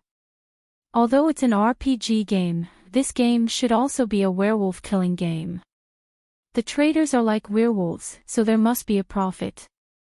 Isn't it good to have a profit? No, it's very bad. Audryn stared at Minei. You aren't a traitor, are you? Minei stretched out his hand and revealed a strange-looking bracelet. This is called Ring Sense. It's a prophecy magic item. When activated, it can detect the color of your underwear today. Of course, it also includes all your identity information. You're a prophet. Audryn looked at Minei in shock. That's right. But a prophet can't accurately know everyone's identity information. He needs to designate a suspect to perform the prophecy. Other than the target, all the players present can obtain the relevant identity information. The cooldown is 24 hours. In other words, it can only be used once a day. My prophecy magic item is already in cooldown. If we had stayed at the scene, the people present would have formed an alliance and started a werewolf killing in the wild. Other than wasting time, it would also cause chaos because everyone would be suspicious of each other at the start. The traders would deliberately release misleading information or even use words to force the prophet out. Then how do you know I'm not a traitor? Why do you think my ring sense is in cooldown? You've already used it on me. No, since you've used it on me, doesn't that mean everyone else knows my identity? I used it in the hotel. What? You could use it at that time. This is a small trick. First, confirm the ally. I need a trustworthy partner, not a suspicious team. This is also one of the hidden rules of this game. You can't form a team with more than one person. A team made up of people who don't trust each other will only lead to faster elimination. But when there's danger, it's safer, isn't it? Perhaps, but there'll be more danger. The evil god faction will definitely launch more and stronger attacks. We, who are alone, will be safer. At least the enemies we meet won't be the enemy's main force. Minei paused and then said, also, what are the conditions to unlock the evil god seal? What are the conditions to reseal the evil god? What are the conditions to defeat the evil god? We don't know, but I'm sure that these conditions are hidden among the players. They might be the main targets of the evil god faction. Of course, it could also be a hidden item along the way. We need to explore all of this. Luckily, you're here. Otherwise, I really don't know what to do. Maybe I'll be eliminated. There's still too little information. We can't control the progress of the game. So, what we need to do now is explore the game.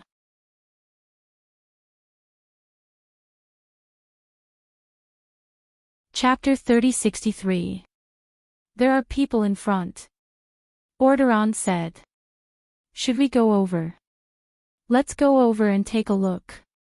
Manitou nodded. Orderon trusted Manitou's brain. Manitou was a frivolous person. But his brain was really good. The two of them walked in that direction.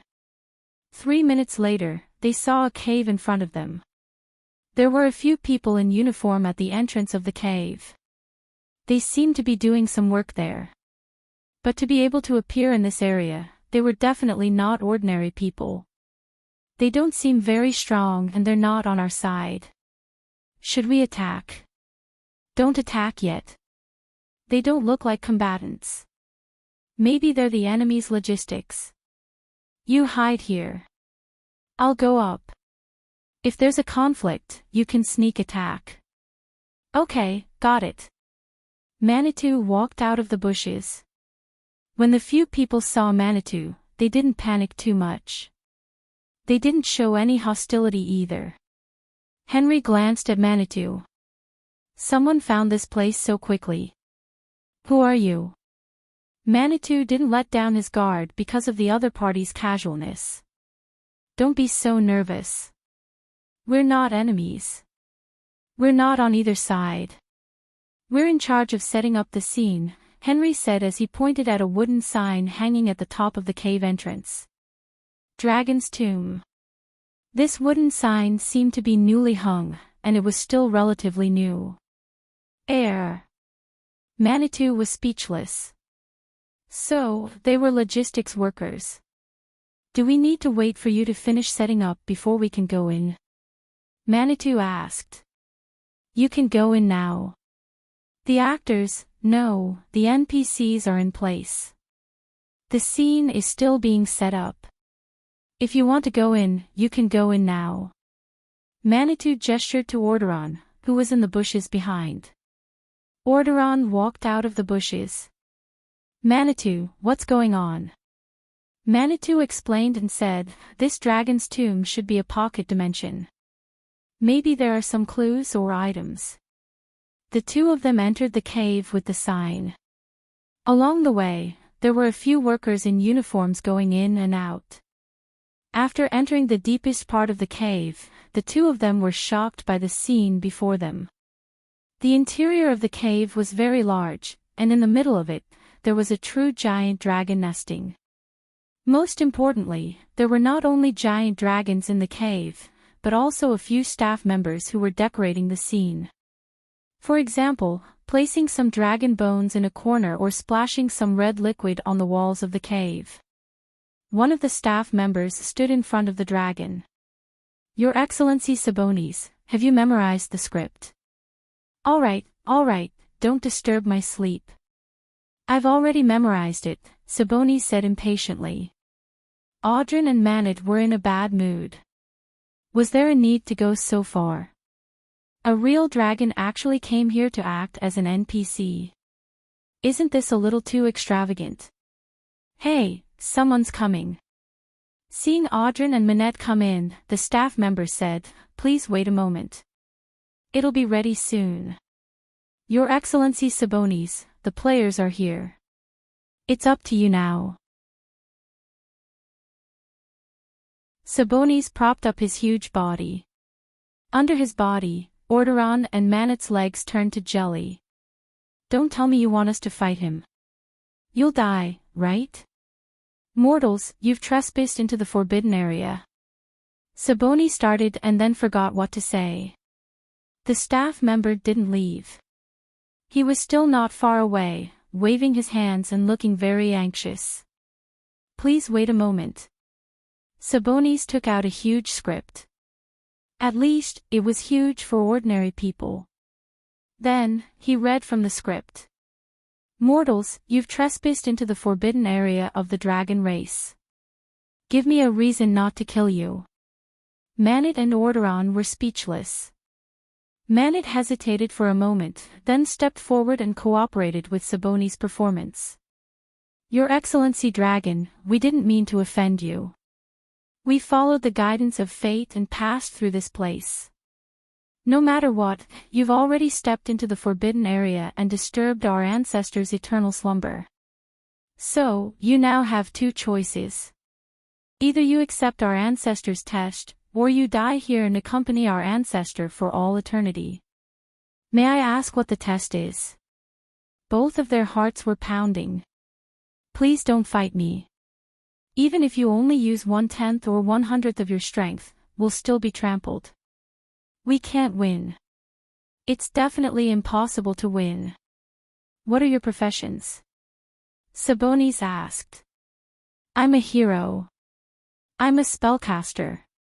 Both of them reported their professions.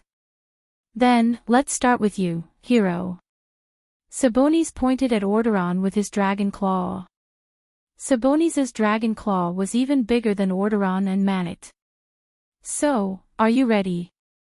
Orderon smiled bitterly. Ready for what? He didn't even know what the test was.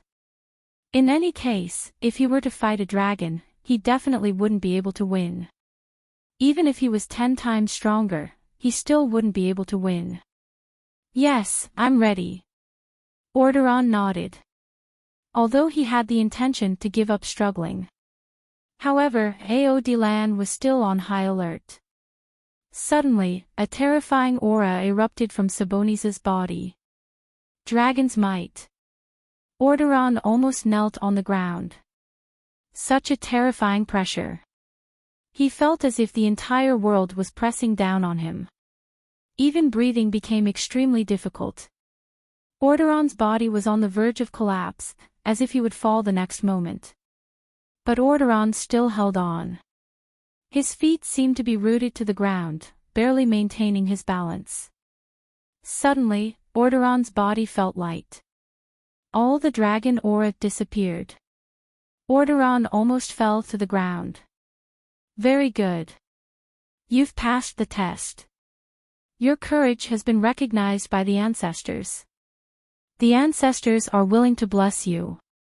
You can choose one of your hero equipment to receive the blessing of the dragon ancestor. I passed just like that. Orderon was in disbelief.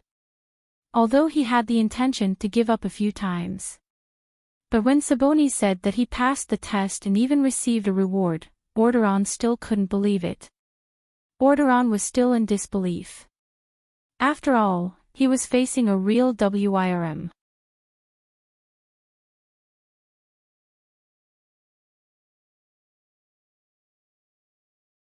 Chapter 3064. Manit had thought that he was being taken care of. But just as he was about to use magic, he suddenly felt the spirit of heaven and earth being stirred up. Manit realized that Sabonis was stirring up the spirit of heaven and earth. For most spiritualists, this was a pseudo-magic forbidding field. Trying to cast magic in this environment. It was as troublesome as fetching a glass of water in muddy water. Manit's expression was ugly. He could only lower the level of his spells. But even the most basic elemental fireball was extremely difficult. Manit was also secretly anxious. What should he do? Manit saw the disappointment and mockery in Sabonis' eyes. Suddenly, Manit thought of an idea. A very dangerous idea. Absorb the chaotic spirit of heaven and earth into his body. He might be injured before the spell was fully unleashed. Absorb the chaotic spirit of heaven and earth into his body and then refine it a second time. But Manit had estimated that if he used the lowest level of magic, it would be impossible for him to do so. He would be injured, but he wouldn't die. Manit decided to take the risk. The game had just started. It would be embarrassing if he was eliminated.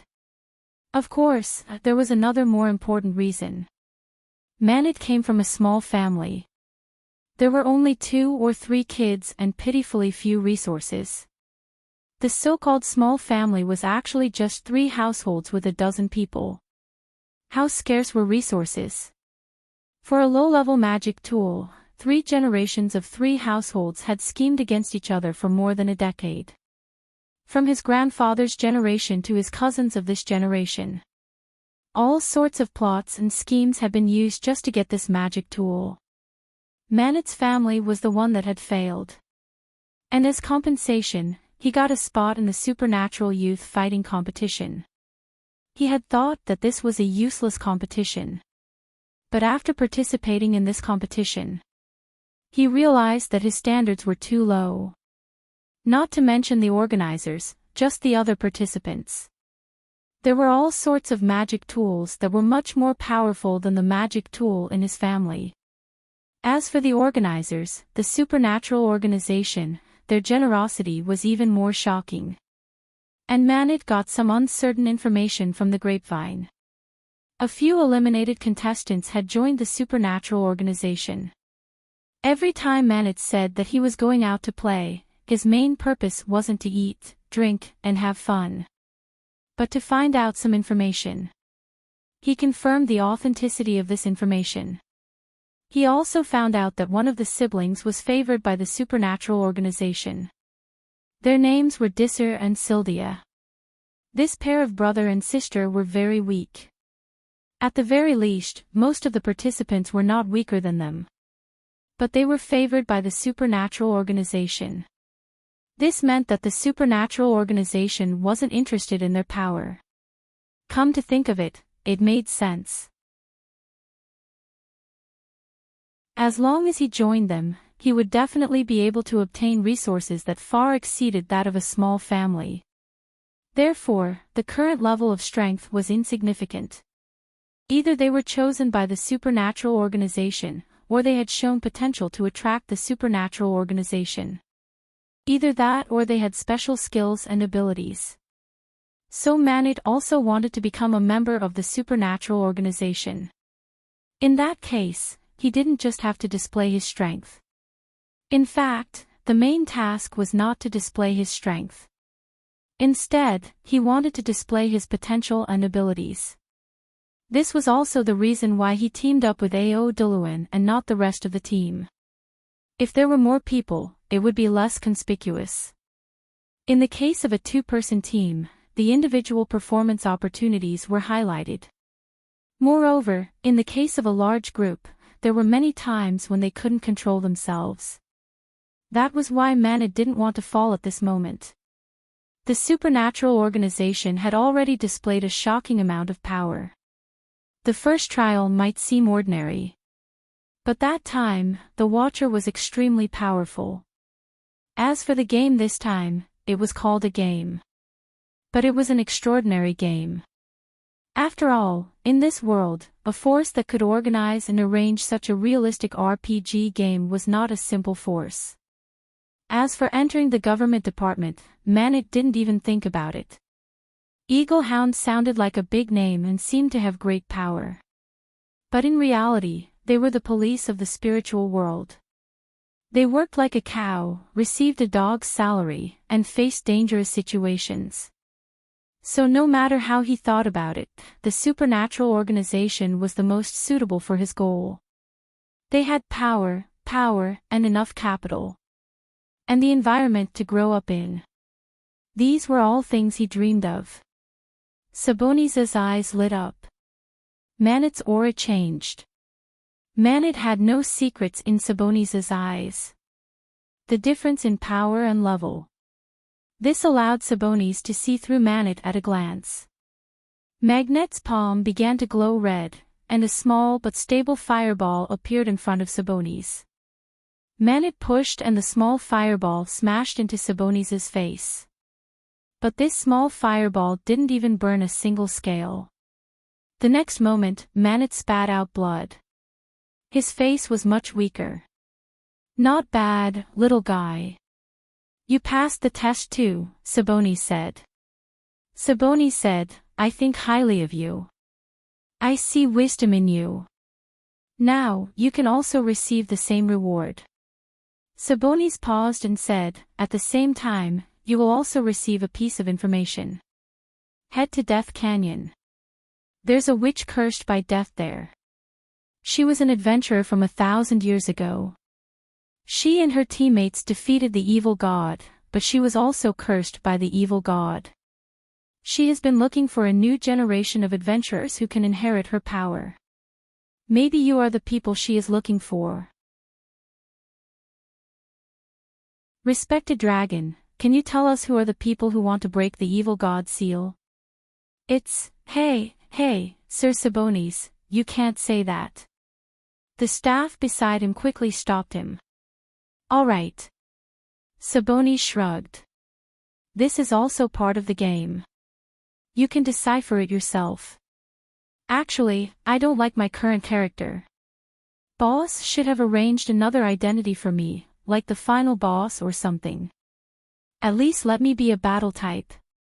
It's rare for me to come out to play, but he made me stay here. Oh, right. Open the magic map now. The dragon's necropolis is already marked on the map. In the bottom right corner of the necropolis is Death Canyon. Sabonis looked at the staff again. I didn't break the game, did I? In principle, you can't say it. They have to explore it themselves, but forget it. The staff was helpless too. He had already said it. What else could he do? After enhancing their equipment, Manit and Orderon hurried to Death Canyon. Not long after they left the necropolis, they saw a battle ahead.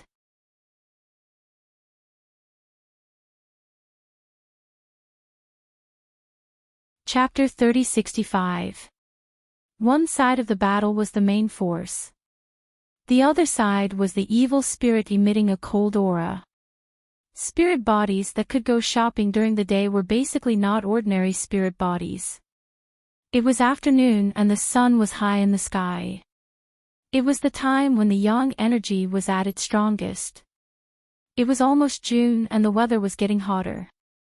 But the evil spirit wasn't affected at all. It was facing 7 spiritualists alone and had the upper hand.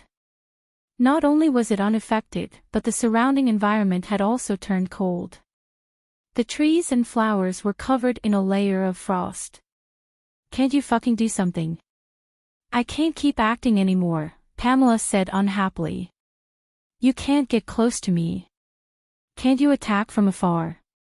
Outside, Manit and Orderon were speechless. The players were even more embarrassed. They wanted to too. But they really couldn't beat it. Even though the spirit was floating in place, their magic power seemed to be frozen. What exactly was this spirit? They had never heard of such a cruel spell. She seemed to be surrounded by an indescribable sense of oppression. Even magic power was frozen. What kind of terrifying power was this? They could retreat far away and attack from afar. But this circle was at least 20 meters wide. How could they attack from 20 meters away? Pamela thought that she had a good temper. But facing these rookies, she couldn't control her emotions and flew into a rage. What's wrong with you? When you saw me, didn't you put a shield on yourself and hide far away? Now you can't even retreat. I really have to give it to you. Pamela shook her head. Forget it, stupid mortals. You're so weak and useless. Sacrifice a soul now. The group of 7 looked at each other. No one wanted to be sacrificed. Just then, a woman pointed at a teammate. I choose him. With this woman as the starting point, and she seemed to have some authority in the team, the others all pointed at that teammate. No, you can't do this. You don't have the right to sacrifice me. How can you? The person shouted agitatedly, but no one cared about his will. Then it's up to you. Pamela spat out a breath of cold air at the man. In an instant, the man was frozen into a block of ice. Okay, you can leave now. Pamela retracted her cold aura. That group of people didn't look good. They hadn't gotten anything from Pamela, and they'd lost a person. Just then, Pamela looked at the bushes to the side. It was where Manit and Audron were hiding. Do you two want to accept my test? The remaining 6 people were surprised. There was someone else beside them. Seeing that their cover had been blown, Manet and Audryn could only walk out. Originally, they had planned to come out after those people left. But now they had no choice but to come out. Those 6 people knew Manet and Audryn. After all, there were only 16 contestants left. Even if they were not familiar with each other, they would at least have a common sight. Moreover, after a few consecutive matches, everyone knew each other well. Honorable Madam, we know our own strength. We are no match for you. Manet and Audryn knew that this female spirit was also an actor. Moreover, judging from the strength she had displayed just now, it was impossible for her to escape. It was definitely not to be underestimated. They didn't even see her attack, but she'd already suppressed the 7. The strength of the 2 of them was not necessarily stronger than that of the 7 opponents. Therefore, if they were to fight, they would definitely not be able to defeat this spirit body. The difference was too obvious. They had no chance of winning. I won't attack you directly, nor will I use defensive skills. As long as you can use physical or magical attacks to break through my defense, you pass the test. The time limit is 10 minutes. If you succeed, you'll obtain a powerful and loyal spirit servant. This spirit servant can help you fight and also provide you with unexpected information. What if you fail? One of you will be sacrificed to me, just like that guy. Pamela pointed at the unlucky guy she had frozen not far away. They'd seen Pamela's test from the side. Manet was a bit hesitant. Pamela had said it lightly. She didn't use offensive or defensive skills. She just stood there and let them attack. As long as any of their attacks could touch Pamela, they would pass. But was it really that easy? Manet was about to refuse, but Audryn said loudly, "Okay, we accept." "Ah, wait. Audryn, you're too impulsive," Manet grumbled. To be honest, he didn't want to accept this test. It might be more difficult than Sabonis's test in the Dragon's Tomb. "It's okay," Audryn said. "If you fail, I'll be the sacrifice." "Then, are you ready?" Pamela asked. "Wait, let's pull away first." Manet hurriedly pulled Audryn and ran. "No." Audryn shook off Manet's hand. "Manet, you know I'm an enhancer. It's not good for me to run too far. Didn't you see what happened to those people? If you go near that lady, you'll probably be frozen into ice."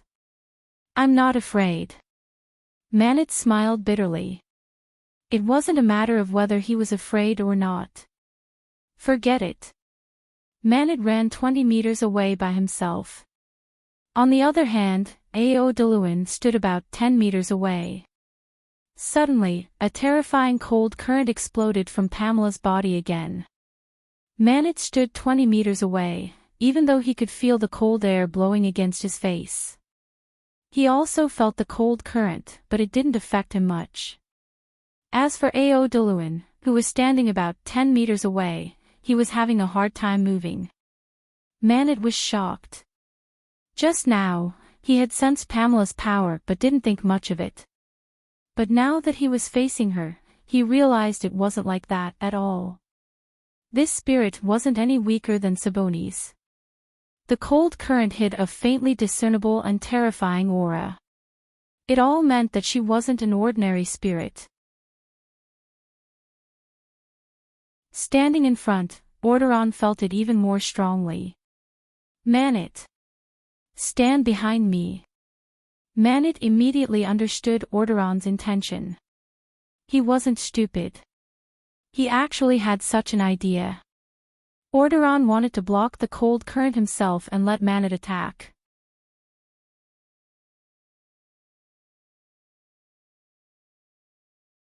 Chapter 3066. Audryn was very strong. His body was already covered in frost. But Audryn still forced himself to move forward. Manet threw a fireball to test it out. The fireball was extinguished by the cold air halfway. Although Audryn had blocked most of the cold air, it was still very cold. Even so, the remaining cold air was still bone-chilling. "Man-it, hit me with your explosive fire." "Audryn, don't go crazy." Man-it was anxious too. Audryn was in front because he believed in his abilities. He also wanted to finish this as soon as possible. But Pamela's abilities still made them feel despair. "Hurry. Man-it. My body is going to freeze." Man-it looked at Audryn's back. He suddenly felt that he was very tall. Man-it looked at Pamela and made up his mind. He quickly brewed an explosive fire in his hand. Man-it locked onto Audryn's back and shouted, "I'm coming, watch out." Man-it threw the explosive fire at Audryn. The explosive fire had been weakened by half by the cold air during its flight. Right now, Audryn's body was almost frozen. The moment the explosive fire hit him, flames engulfed Audryn. But the next moment, the flames were quickly extinguished by the cold air. In that instant of explosion, the ice on Audryn's body shattered. Not only was Audryn not injured, but he also used this opportunity to break free. Seizing the chance, Audryn suddenly charged forward 2 steps.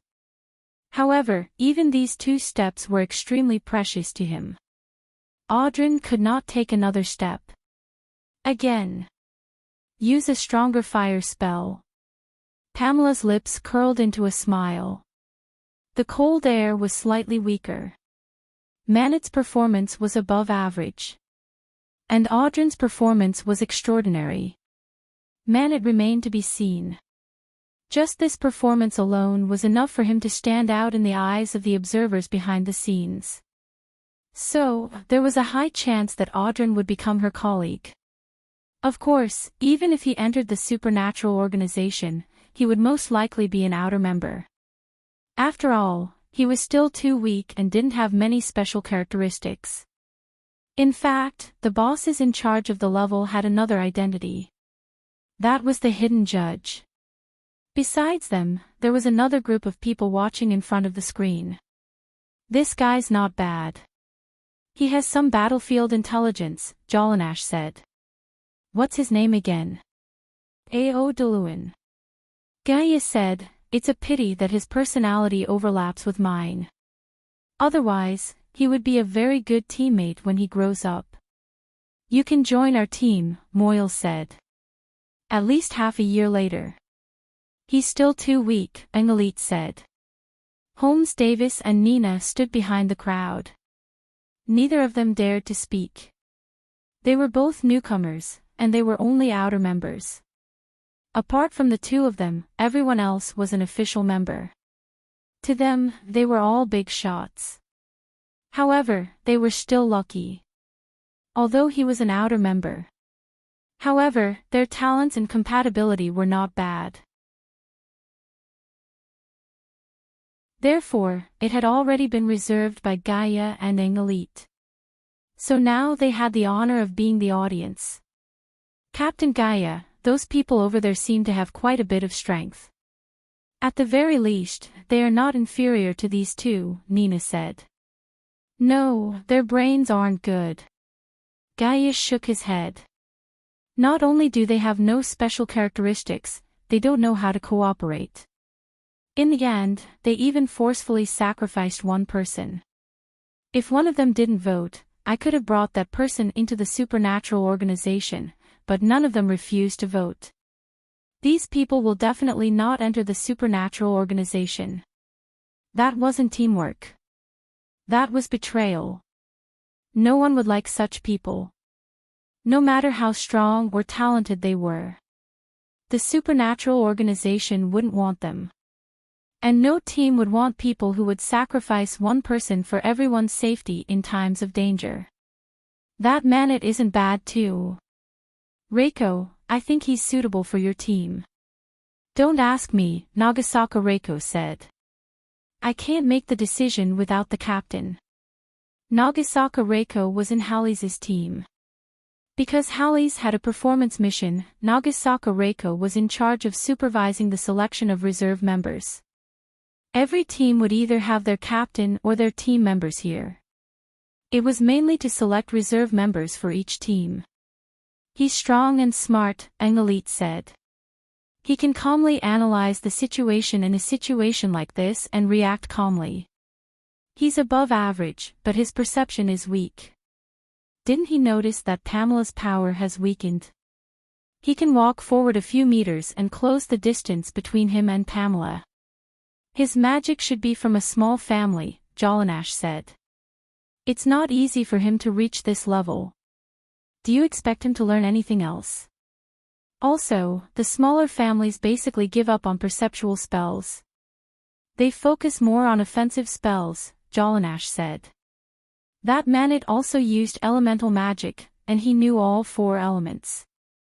He was on the same path as Jolanash. But the difference in power between the two was like heaven and earth. Jolanash's perception had been quite weak back then. Even if an evil spirit was circling behind her, she might not be able to detect it. It wasn't until last year, when her power reached a bottleneck, that she started studying perception spells. She used it to make up for her shortcomings in battle. Plus, she came from a small family. So she could understand Manit. She saw her reflection in Manit. Count him in.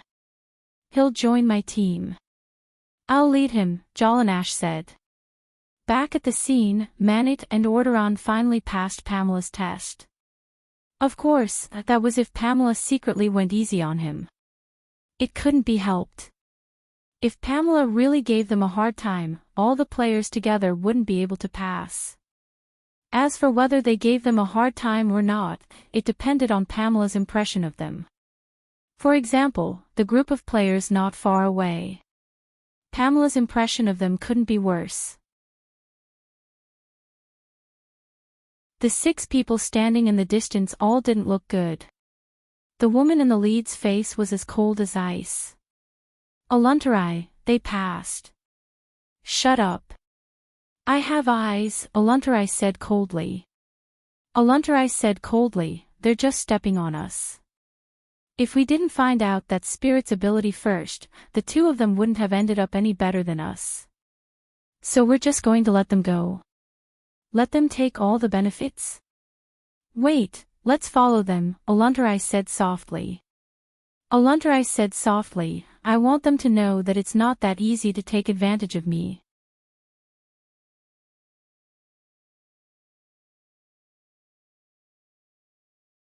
Chapter 3067. Manit and Orderon hurriedly left after receiving the rewards. They obviously saw the malicious gazes of Aluntarai and the others in the distance. They also wanted to keep a low profile, but it was hard for them to back down now. The 2 of them quickly left the scene. They knew that someone was chasing them. They didn't dare to stay any longer.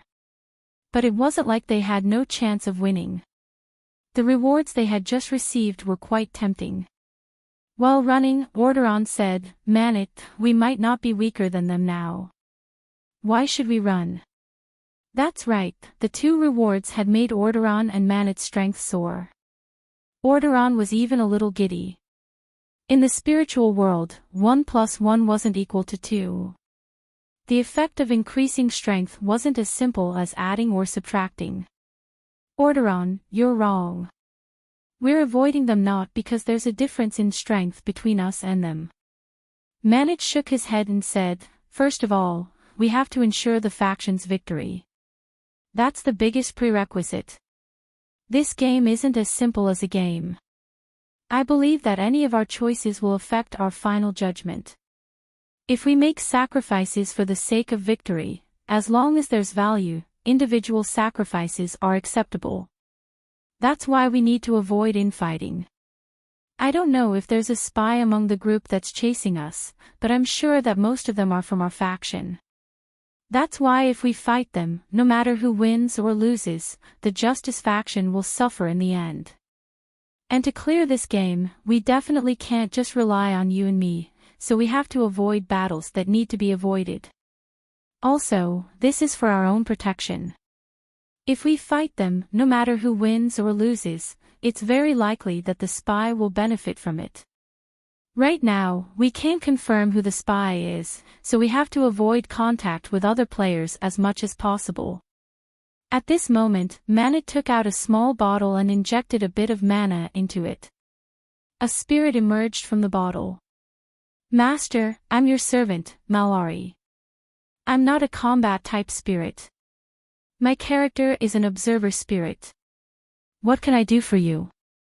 Manit wasn't disappointed that his spirit wasn't a combat type. On the contrary, his rationality told him that in this situation, Mallory's ability was more practical.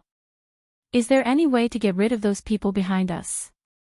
Master, I can provide a few routes or some suggestions, but I can't guarantee that I'll be able to shake off the pursuers behind me. What kind of advice? First, head to the various trial regions. There are some strong existences in those regions. If they are from the Order faction, they are not allowed to use force in those regions. Otherwise, they will be lured to the opposing faction's region. You can provide us with the locations of all the areas? Manit asked in surprise. Their current magic map only showed the areas that they had been to, and the areas that they had not been to were just shadows. No, I'm like a regional map. If there's a special area within 10 square kilometers, I can tell you. Marali said, in addition, I can tell you the location, movement, and speed of all living creatures within a kilometer radius. Are there any special areas within your perception range? Yes, there is a dark spirit swamp on the left in front of us. There are a large number of aggressive spirits in that swamp. Can Orden and I deal with the spirit in the dark spirit swamp? If it's an ordinary spirit in the dark spirit swamp, it's fine. However, there are some special spirits in the dark spirit swamp that are very powerful. In addition, if you defeat the special spirit, you can fuse with me to improve my characteristics or develop other abilities. Orden looked surprised and asked, as long as there's a supporting spirit, it's possible, right? Yes. Marali nodded. Is the spirit in the dark spirit swamp an actor like you? Manit asked. No, those spirits can be destroyed. As for the so-called fusion in the setting, it's actually for me to show more of my strength. If you defeat a powerful spirit, I'll show more of my strength. Anyway, that's the game setting. Alright. Manit smiled bitterly. He had thought that Marali was an ordinary spirit, but it turned out that he was also very powerful. From the intelligence he displayed, he could tell that he was not ordinary. Orden took out the small bottle that contained the supporting spirit and also injected magic power to summon his own supporting spirit. Doris at your service. I'm a combat-type spirit. Doris was a female spirit body, and her body was also cold. It felt like she was the same as the previous terrifying spirit body, but Doris was obviously not as strong as the previous spirit body. Doris, you said the wrong line, Marali reminded. Whatever, don't mind it, Doris said disapprovingly. Her character was obviously more casual, while Malali was more old-fashioned. Doris said that because I'm a combat type, for the game's balance, I can only use 1/10 of my power. Also, I can only fight for you for 5 minutes. There's a time limit. Orden suddenly looked like he was about to cry. I can't help it. I calculated it based on the level of your magic power. If I'm your spirit or the spirit you control, your magic power can only sustain me for 5 minutes at most, and that's under the premise that my power is suppressed. If I go all out, you'll instantly turn into a dried corpse. Manit rolled his eyes. If you devour the spirit in the dark spirit swamp, you can fight longer and increase your power, right? Yes. Doris nodded. Marali, the people following us are still behind us, right? Yes, but they don't plan to make a move for now.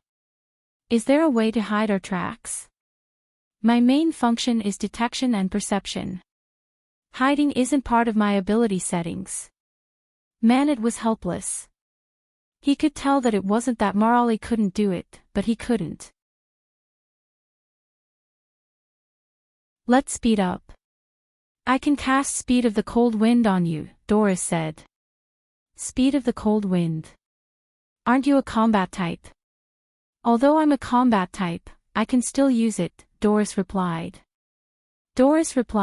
Speed of the Cold Wind can increase movement speed, and it can also be used in battle. Orden and Manet couldn't help but sigh. Having such a supporting spirit was really too convenient and practical.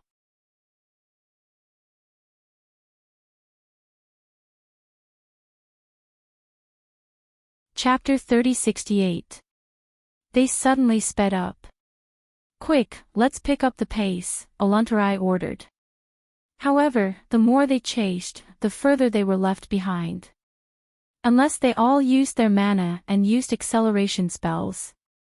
Otherwise, they wouldn't be able to catch up to them. If they used acceleration spells now, it would mean that they were damaging their own mana. Every bit of their magic power was very precious, and they couldn't just squander it here. Even if they used acceleration spells, they would only use them during the battle, not when they were on the road.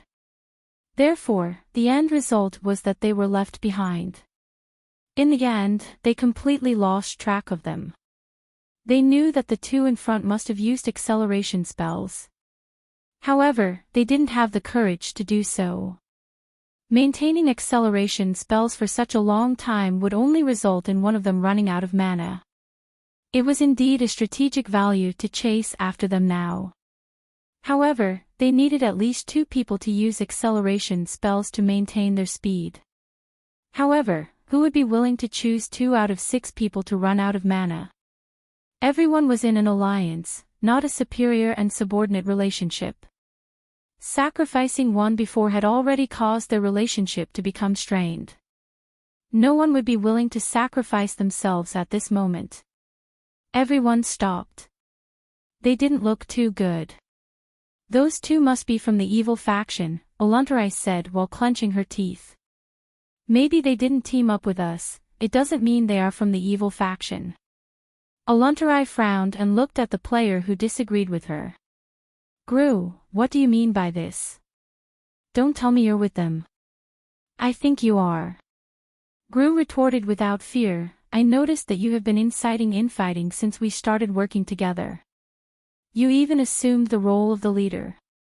We never agreed for you to be the leader, but as the leader, you didn't do anything. Instead, you put us all in danger. The spy couldn't wait anymore and jumped out to frame us. Aluntarai looked at Gru with a cold smile, I believe we have a prophet in our team. Maybe we should let the prophet check on our Mr. Gru. This kind of blatant framing is not something a player of the righteous faction should do. One had to admit that although Aluntarai made a few mistakes, they weren't intentional. On the contrary, Gulu's words made them vigilant. His blatant accusation was too direct. At the same time, it also made people feel that Gru's purpose was too strong. Even if Gru had been a little more tactful, he wouldn't have been so repulsed. I am the prophet. Jealous snorted coldly. So you don't have to provoke us. Aluntarai looked at Gru calmly. Prove it to all of us. You said that I'm from the evil alignment, so I have to doubt your purpose. Gru took out a very thick magic book. This is the Book of Perception. It can sense people from the evil alignment, but it has a 24-hour cooldown. Then come at me. Prove my innocence and prove what you said, Aluntarai said firmly as she stood in front of Gru. Do you think I'll back down just because you said that? Gru injected magic power into the Book of Perception. In an instant, the Book of Perception started flipping. Finally, the Book of Perception stopped flipping. At the same time, a light screen jumped out from the pages of the book. Identity card, assassin. Hides in the dark. Every attack you make from the back has a 50% damage bonus. Identity card, Leader. Under your leadership, your teammates will have a 10% magic bonus. Identity card, Fated Messenger. You are the one destined to be. You will receive 50% more rewards than others in all areas. Identity card, Nature's Guardian. You repair areas that are not natural and destroy unnatural creatures. You will receive rewards that no one else has. The remaining 4 all saw Aluntarai's information. None of the 4 cards belonged to the evil alignment. Gru's expression was a little unnatural. Aluntarai's expression was even worse. Alright, you've wasted a skill, and I've proven my identity. But you've exposed both of our identities at the same time. Are you satisfied now? Not only did they fail to find the spy from the evil alignment, they even blew themselves up. There were 6 people in the team, so there was a high chance that there was a spy among them. This meant that both of them were exposed to the spy's eyes. They would also become the spy's targets. Aluntarai's identity as the leader, and Gru's identity as the prophet. Both of them posed a great threat to the spy. Therefore, they would definitely become the spy's targets. The other 4 all had different expressions. However, judging from their expressions, it was almost impossible to tell who they were. Gru was a bit embarrassed. He swore that Aluntarai was the spy of the evil alignment. But it turned out that she wasn't. Not to mention that she was a natural leader. In other words, she was the undisputed leader of the team. Now, not only did he blow himself up, he also exposed Aluntarai's identity as the leader. This was very awkward. Actually, this is fine, isn't it? One of the team members stepped forward and said, "At least your identities are clear. As long as we stick to Aluntarai and stick together with her, and don't go against her on the general direction, the spy of the evil alignment won't be able to do anything, right? They can't just blow themselves up in front of everyone, right?" That's right, the game has only just begun, and Gru's identity as the prophet has been confirmed. If we use prophecy once a day, we'll definitely be able to find the spy. I'm just afraid that the spy might have some special methods that could put me and Gru in danger. I'm fine, at least my profession gives me great survivability, but I'm not so sure about Gru. Aluntarai, I'm sorry, I was too reckless before, I apologize. Gru wasn't really willing to apologize to Aluntarai. However, he had no other choice at the moment, he needed to stick together with Aluntarai. Aluntarai's identity as the leader could protect him to a certain extent. Plus her profession, not only was she good at self-defense, she was also very good at tracking and anti-tracking. On top of that, Aluntarai was the only one he could trust at the moment. At least before his prophecy cooldown, he could only stick together with Aluntarai. I accept your apology. Whether Aluntarai had truly forgiven Gru or not, she had to stick together with Gru. Because the 2 of them were the ones whose identities were confirmed. Not to mention excluding the others, at least the 2 of them had to stick together. Forget it, since we've lost track of those 2, let's stop tracking them. We'll just play the game at our own pace. Aluntarai's words were no longer objecting.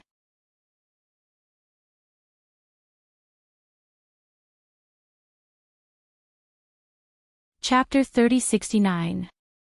That night, Aluntarai found a cave and the 6 of them spent the night in it. The first day passed just like that. There were some small troubles during the day. However, they did not encounter any real battles. Of course, they also became more familiar with the nature of the game.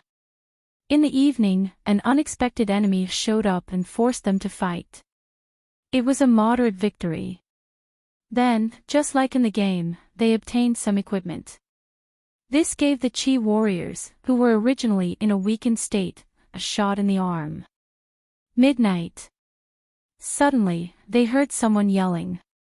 They all opened their eyes in annoyance. They realized that it was their teammates who were on night watch. Get up! Get up! The teammates yelled.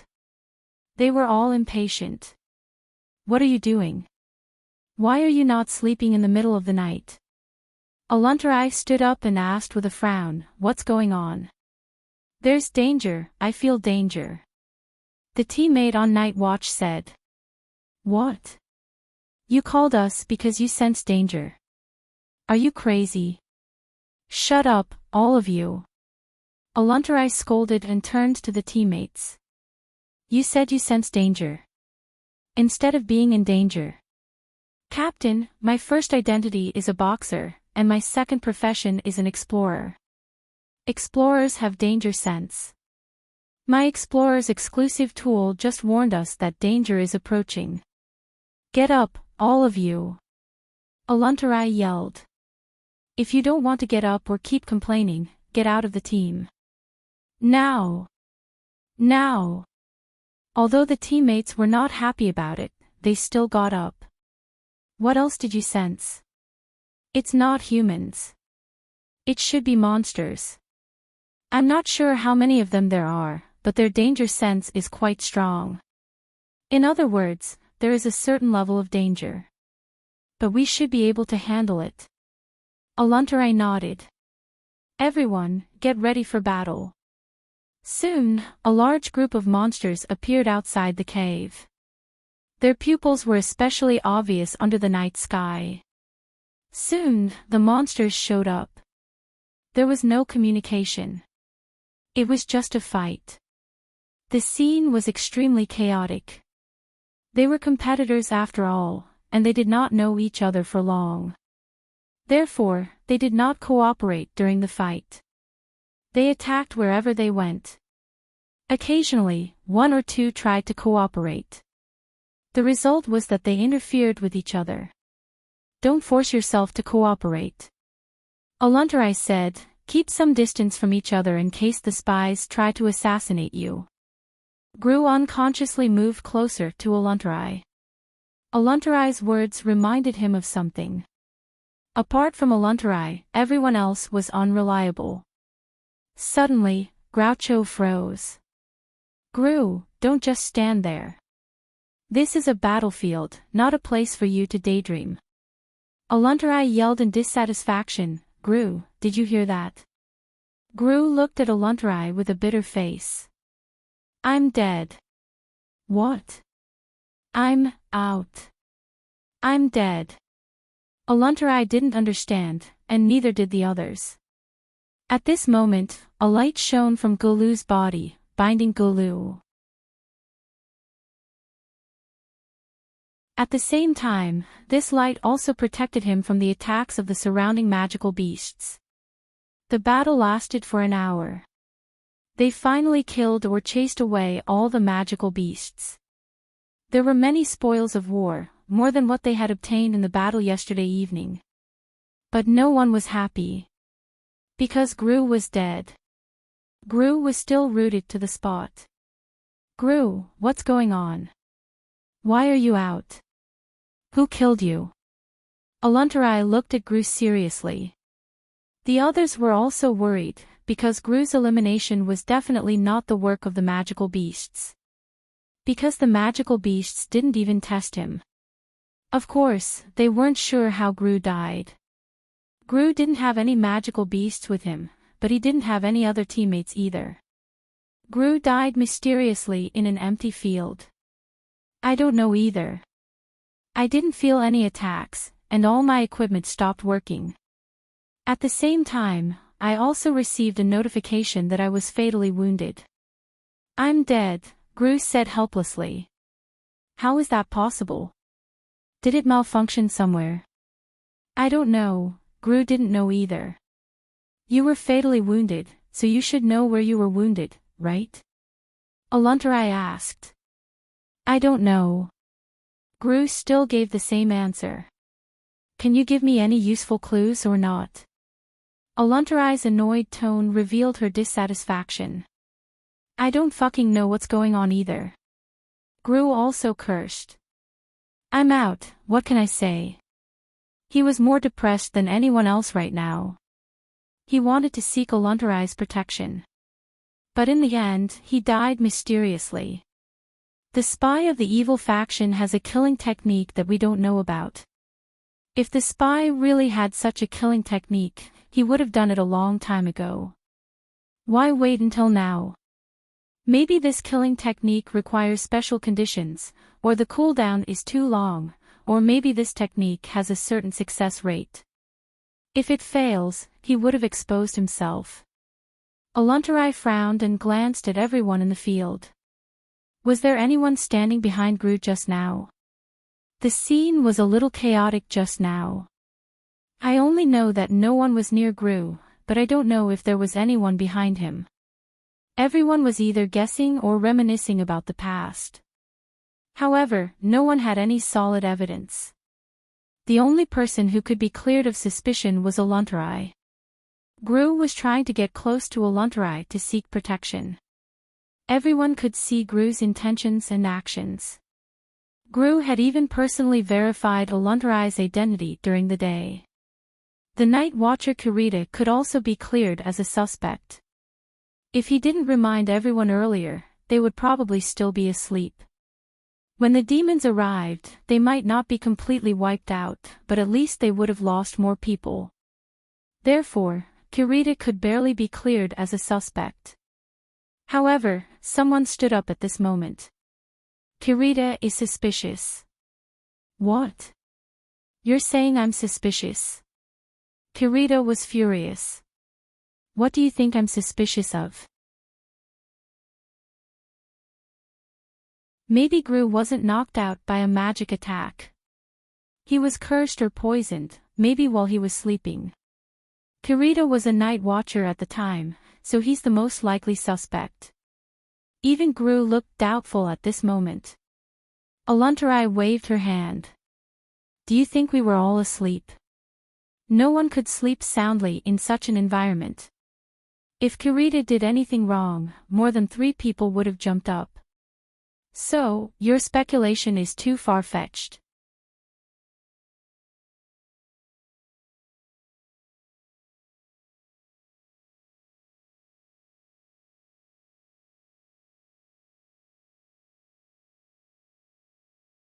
When did you make your move on them? Not only did I deceive you about my identity as a spy, I also deceived you about my identity as a leader. I'm not a leader, but a king. As long as a player's trust in me exceeds 40 points and is within 5 meters of me, I have the authority to make a ruling on that player. I can bestow an ability enhancement to that player or have a 40% chance of ruling him out of the game. The first one is Gru. His trust in me exceeds 100 points, so I have a 100% success rate when I use a ruling on him. The second one is Chiruta. His trust in me exceeds 45 points, so the success rate is also 45%. If the ruling fails, then my identity will be exposed. I have to say, sending Chiruta out of the game is too risky. However, the effect is very good. From the results, this risk is very worth it.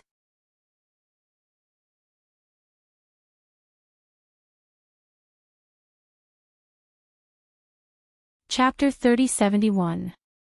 How can there be such a bugged skill? This isn't fair, this isn't fair. Ponder shouted unwillingly as if he was complaining about the unfairness of the world. Idiot, you have no idea that all of our class traits are related to our own magic traits and identity traits. Some of the skills of our class traits are related to magic in real life. In other words, as players, you and I won't have some extra skills for no reason. If I'm really strong and outstanding in real life, but in the game, and you are purposely set to be on the same level for the sake of fairness, that would be really unfair. Oluntarai said calmly, you've been playing the game for a whole day and you still don't know the essence of the game, how stupid. In short, the game depended on who grasped the essence of the game first and who grasped the essence of the game first. Who would have more choices and higher chances of winning? Oluntarai wasn't the strongest in the original team of 7. At least 2 of them were stronger than her. However, they were either slow to react.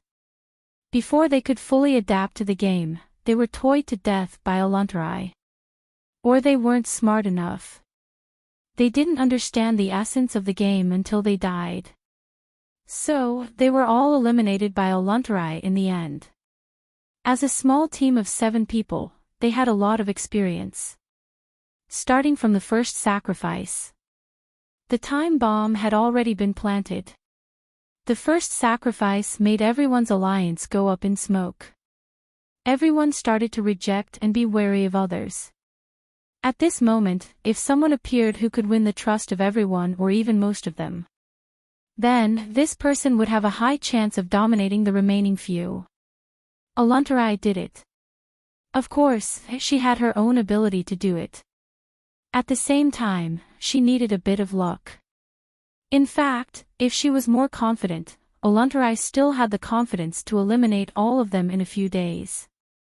Being able to do it in a little more than a day was mostly due to luck.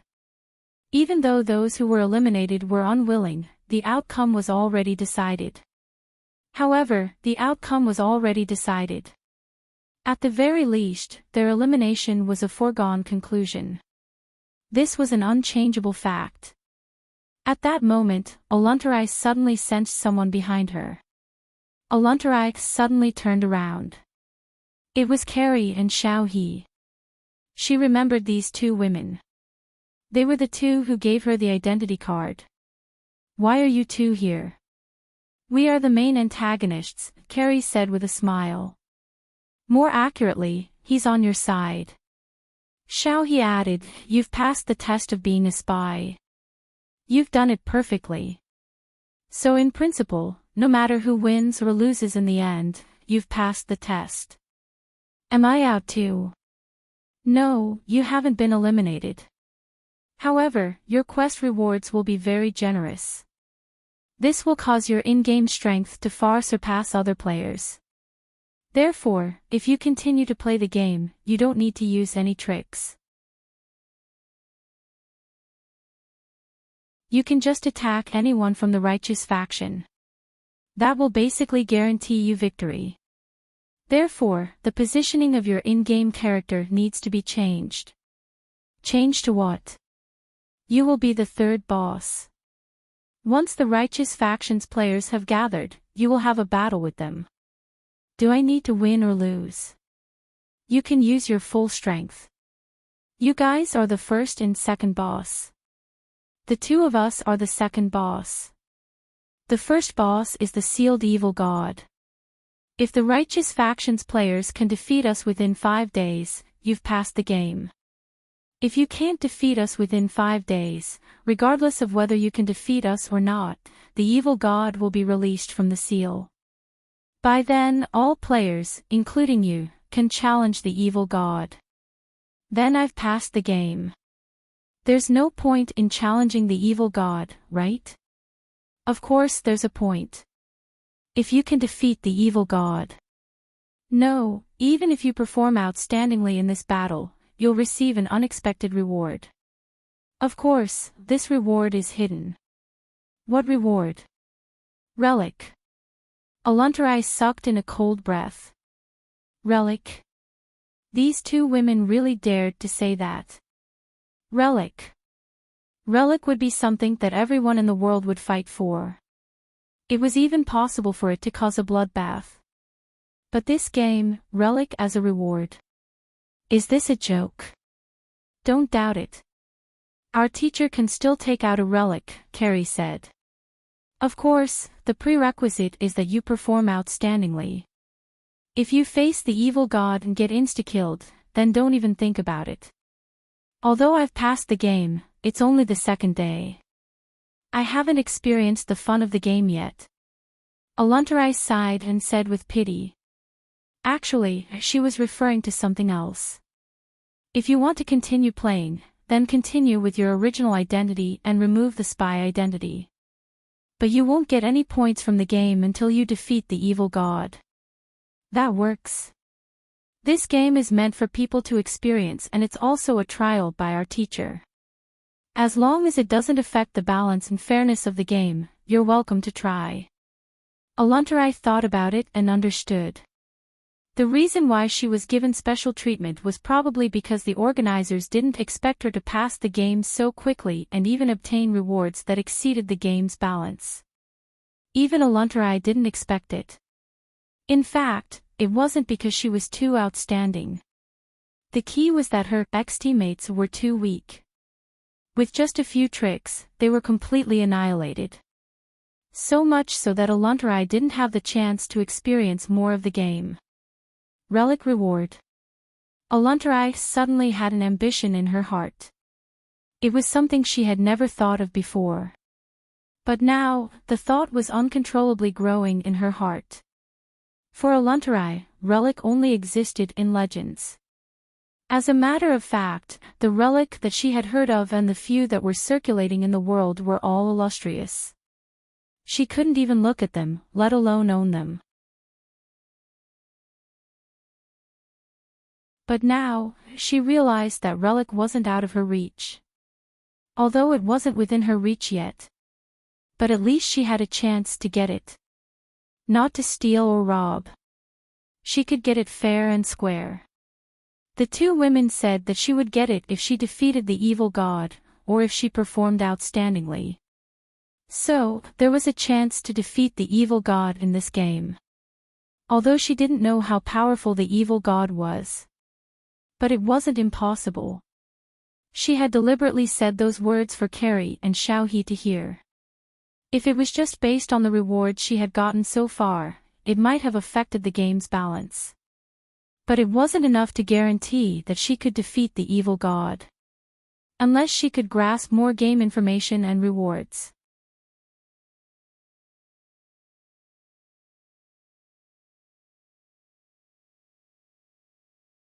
Chapter 3072. Audryn and Manit walked out of the Dark Soul swamp covered in mud. The two looked exhausted. They had spent the night in the swamp. They had also fought the whole night without a moment's rest. Of course, they had also gained a lot. They wanted to rest, but they couldn't. Lying on the ground now was no different from suicide. They needed to find a safe place to rest. And the exit of the Dark Soul swamp was definitely not a safe place. But after a few steps, they saw someone coming alone. They remembered that person, Ilef. He was a short guy less than 1.6 meters tall. But what really impressed them was Ilef's loneliness. Since the start of the supernatural youth fighting competition, Ilef barely communicated with others. And because of his loneliness, there had been a conflict outside the competition. Ilef also noticed Audryn and Manit. They stopped at the same time. They looked at each other warily. Manit, what do we do? His identity is safe, Manit said in a low voice. Safe? How do you know? Is your prophecy skills cooldown over? No. Manit shook his head. But almost everyone knows his personality. Do you think the organizers will arrange a spy identity for him? If he's a spy and forcefully stays in a team against his personality, he'll probably be the first suspect. Audryn thought about it. That seemed to make sense. Our identities aren't random. Of course it's not random. Our identities and strengths are all arranged by the organizers according to our strengths, magic attributes, and personalities. None of them are random. For example, you and I, Lev, are people who would never become spies. Why don't you say yourself? I have a 50% chance of being a spy, Manit said. Manit said, among the 16 contestants, there are no more than 4 who are qualified to be spies. I'm guessing that there will be 3 spies. I'm not a spy, so there's a 90% chance that the other 3 are spies. Who are the 3 you think are? The first one is Aluntarai, who we met yesterday, Manit said. My impression of her is that she's good at socializing. I've met her more than once in bars. That means you go to bars often. All in all, she's a very smart woman. Once in a bar, she said that she was going to treat, but a few minutes later, she found someone else who was willing to pay for her. That doesn't mean anything. Do you remember that terrifying spirit from yesterday? After their team failed, she was the first to make the choice to sacrifice a companion. At that time, they had no other choice, right? You know, behind this game, there are countless eyes watching us. At that time, even if that smart woman sacrificed herself, it would be better than sacrificing her companions, but she made the most foolish decision. With her brain, under normal circumstances, she wouldn't have made such a decision. Unless she's on a different side from us, Manit said. In that case, what she did wasn't stupid, but a smart choice. Ao Duluan pondered for a moment. It seemed to make sense. So that woman is 100% a spy. Since you're so sure, why did you say it's only 90%? I haven't met the other two yet, Manit said. I can only say that with 16 players, the possibility of 3 spies is 90%, and the possibility of 2 or 4 spies is only 10%. For 16 players, 4 spies is too many, and 2 spies is too few, so 3 spies is a very suitable number, Manit said. The game has only been going for a day, so there's still a lot of information we don't know. I can't make an accurate judgment. At this moment, Ilev walked over from the opposite side. What is he doing? He can tell that we're not spies. How could you tell? Of course. With our combination, we can't be 2 spies. If one of us was a spy, the winner would have been decided long ago, so the possibility of meeting 2 spies is very low. Based on this premise, he can infer that we're players from the righteous faction. Before Manit and Ao Duluan could speak, Ilev said, I want to team up with you. Sure. Manit nodded. I'm a cursed spirit, beast king, observer, and son of God. Manit and Ao Duluan didn't expect Ilev to reveal his identity so easily. The two could only reveal their identity and profession. Your identity as the son of God seems a bit special, Manit said. I can choose my faction. In terms of character setting, I'm the child of the evil god. The two gasped. Ilev continued, Don't worry, I choose the righteous faction. Why? Because the righteous faction is weak. Weakness means better rewards. Your theory is a bit far-fetched. In RPG games, it's almost always the righteous faction that wins. I don't think so, Ilev said calmly. Ilev said calmly, although we're in an RPG game, it's still a real game. I've already met 3 terrifying existences. Since those terrifying existences can appear as NPC characters, then as the final boss, the evil god, its power will be beyond our imagination.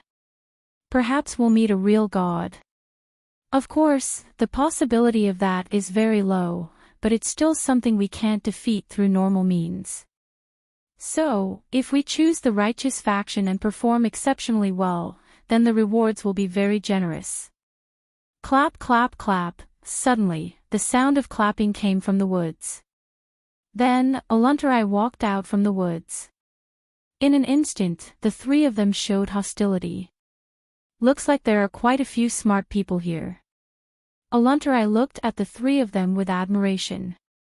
At the same time, Oluntarai glanced at Manit. Manit had a vague feeling that she might have heard the conversation between him and Ao Duluan. And now, she appeared here without any of her companions around her. This meant that she might have eliminated all of them. This wasn't good news. She'd completed her identity mission, and it might have been more than enough. This meant that her rewards would far surpass the 3 of them. At the same time, it meant that the 3 of them would be in a very passive position.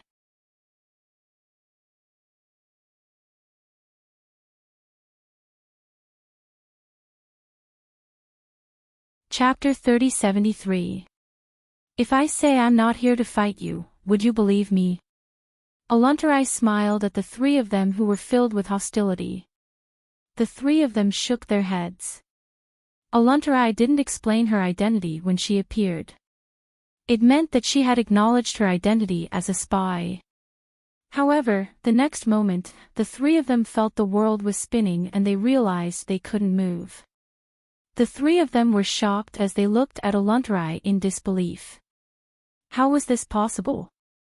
How could Aluntarai be this strong? Look, if I was hostile, you would be dead by now, Aluntarai said. Now, do you believe me? Ilev didn't say anything, Ordern didn't say anything. Manit said, I believe you.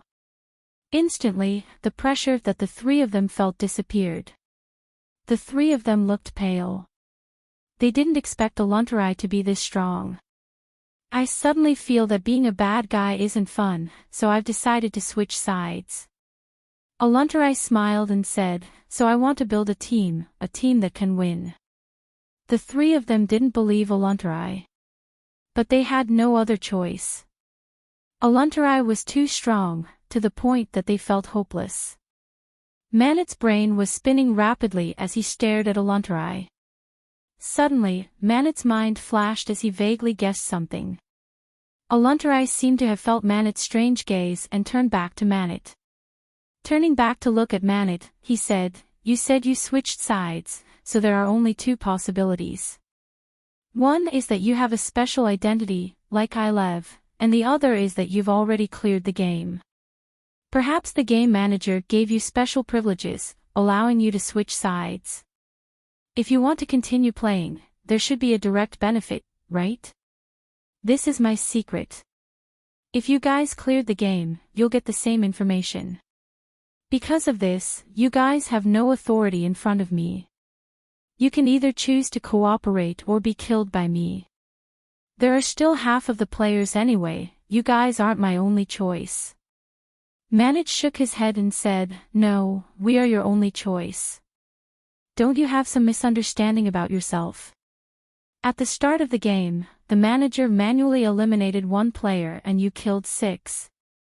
In other words, there are only 9 players left out of the 16.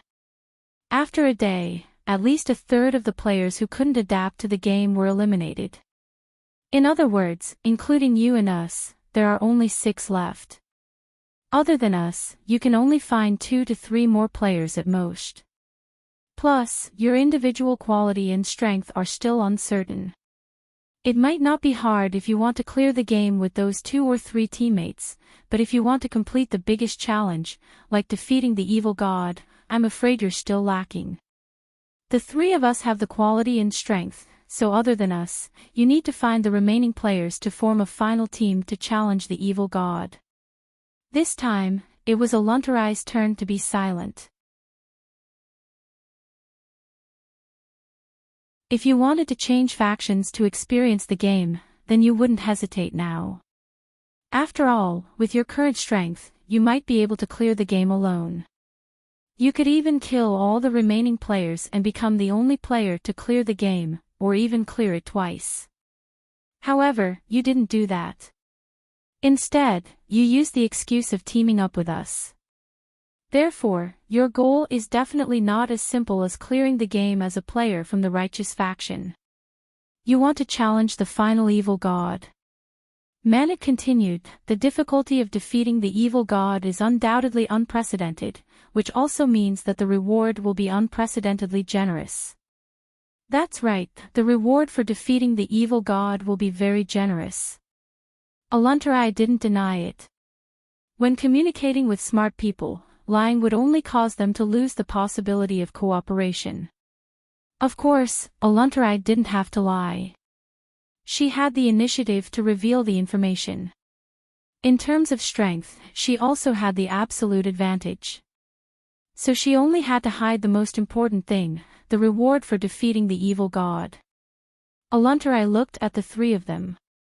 Defeating the evil god will bring unparalleled benefits to everyone, so there's no reason for you to refuse, is there? Indeed, but you will surely get the biggest reward. I'm the strongest and I'll be the one who put in the most effort, so isn't it natural for me to get the biggest reward? Aluntarai said as a matter of fact, and without me, you might be able to clear the game, but believe me, you won't get the best reward. I want to know what the final reward is.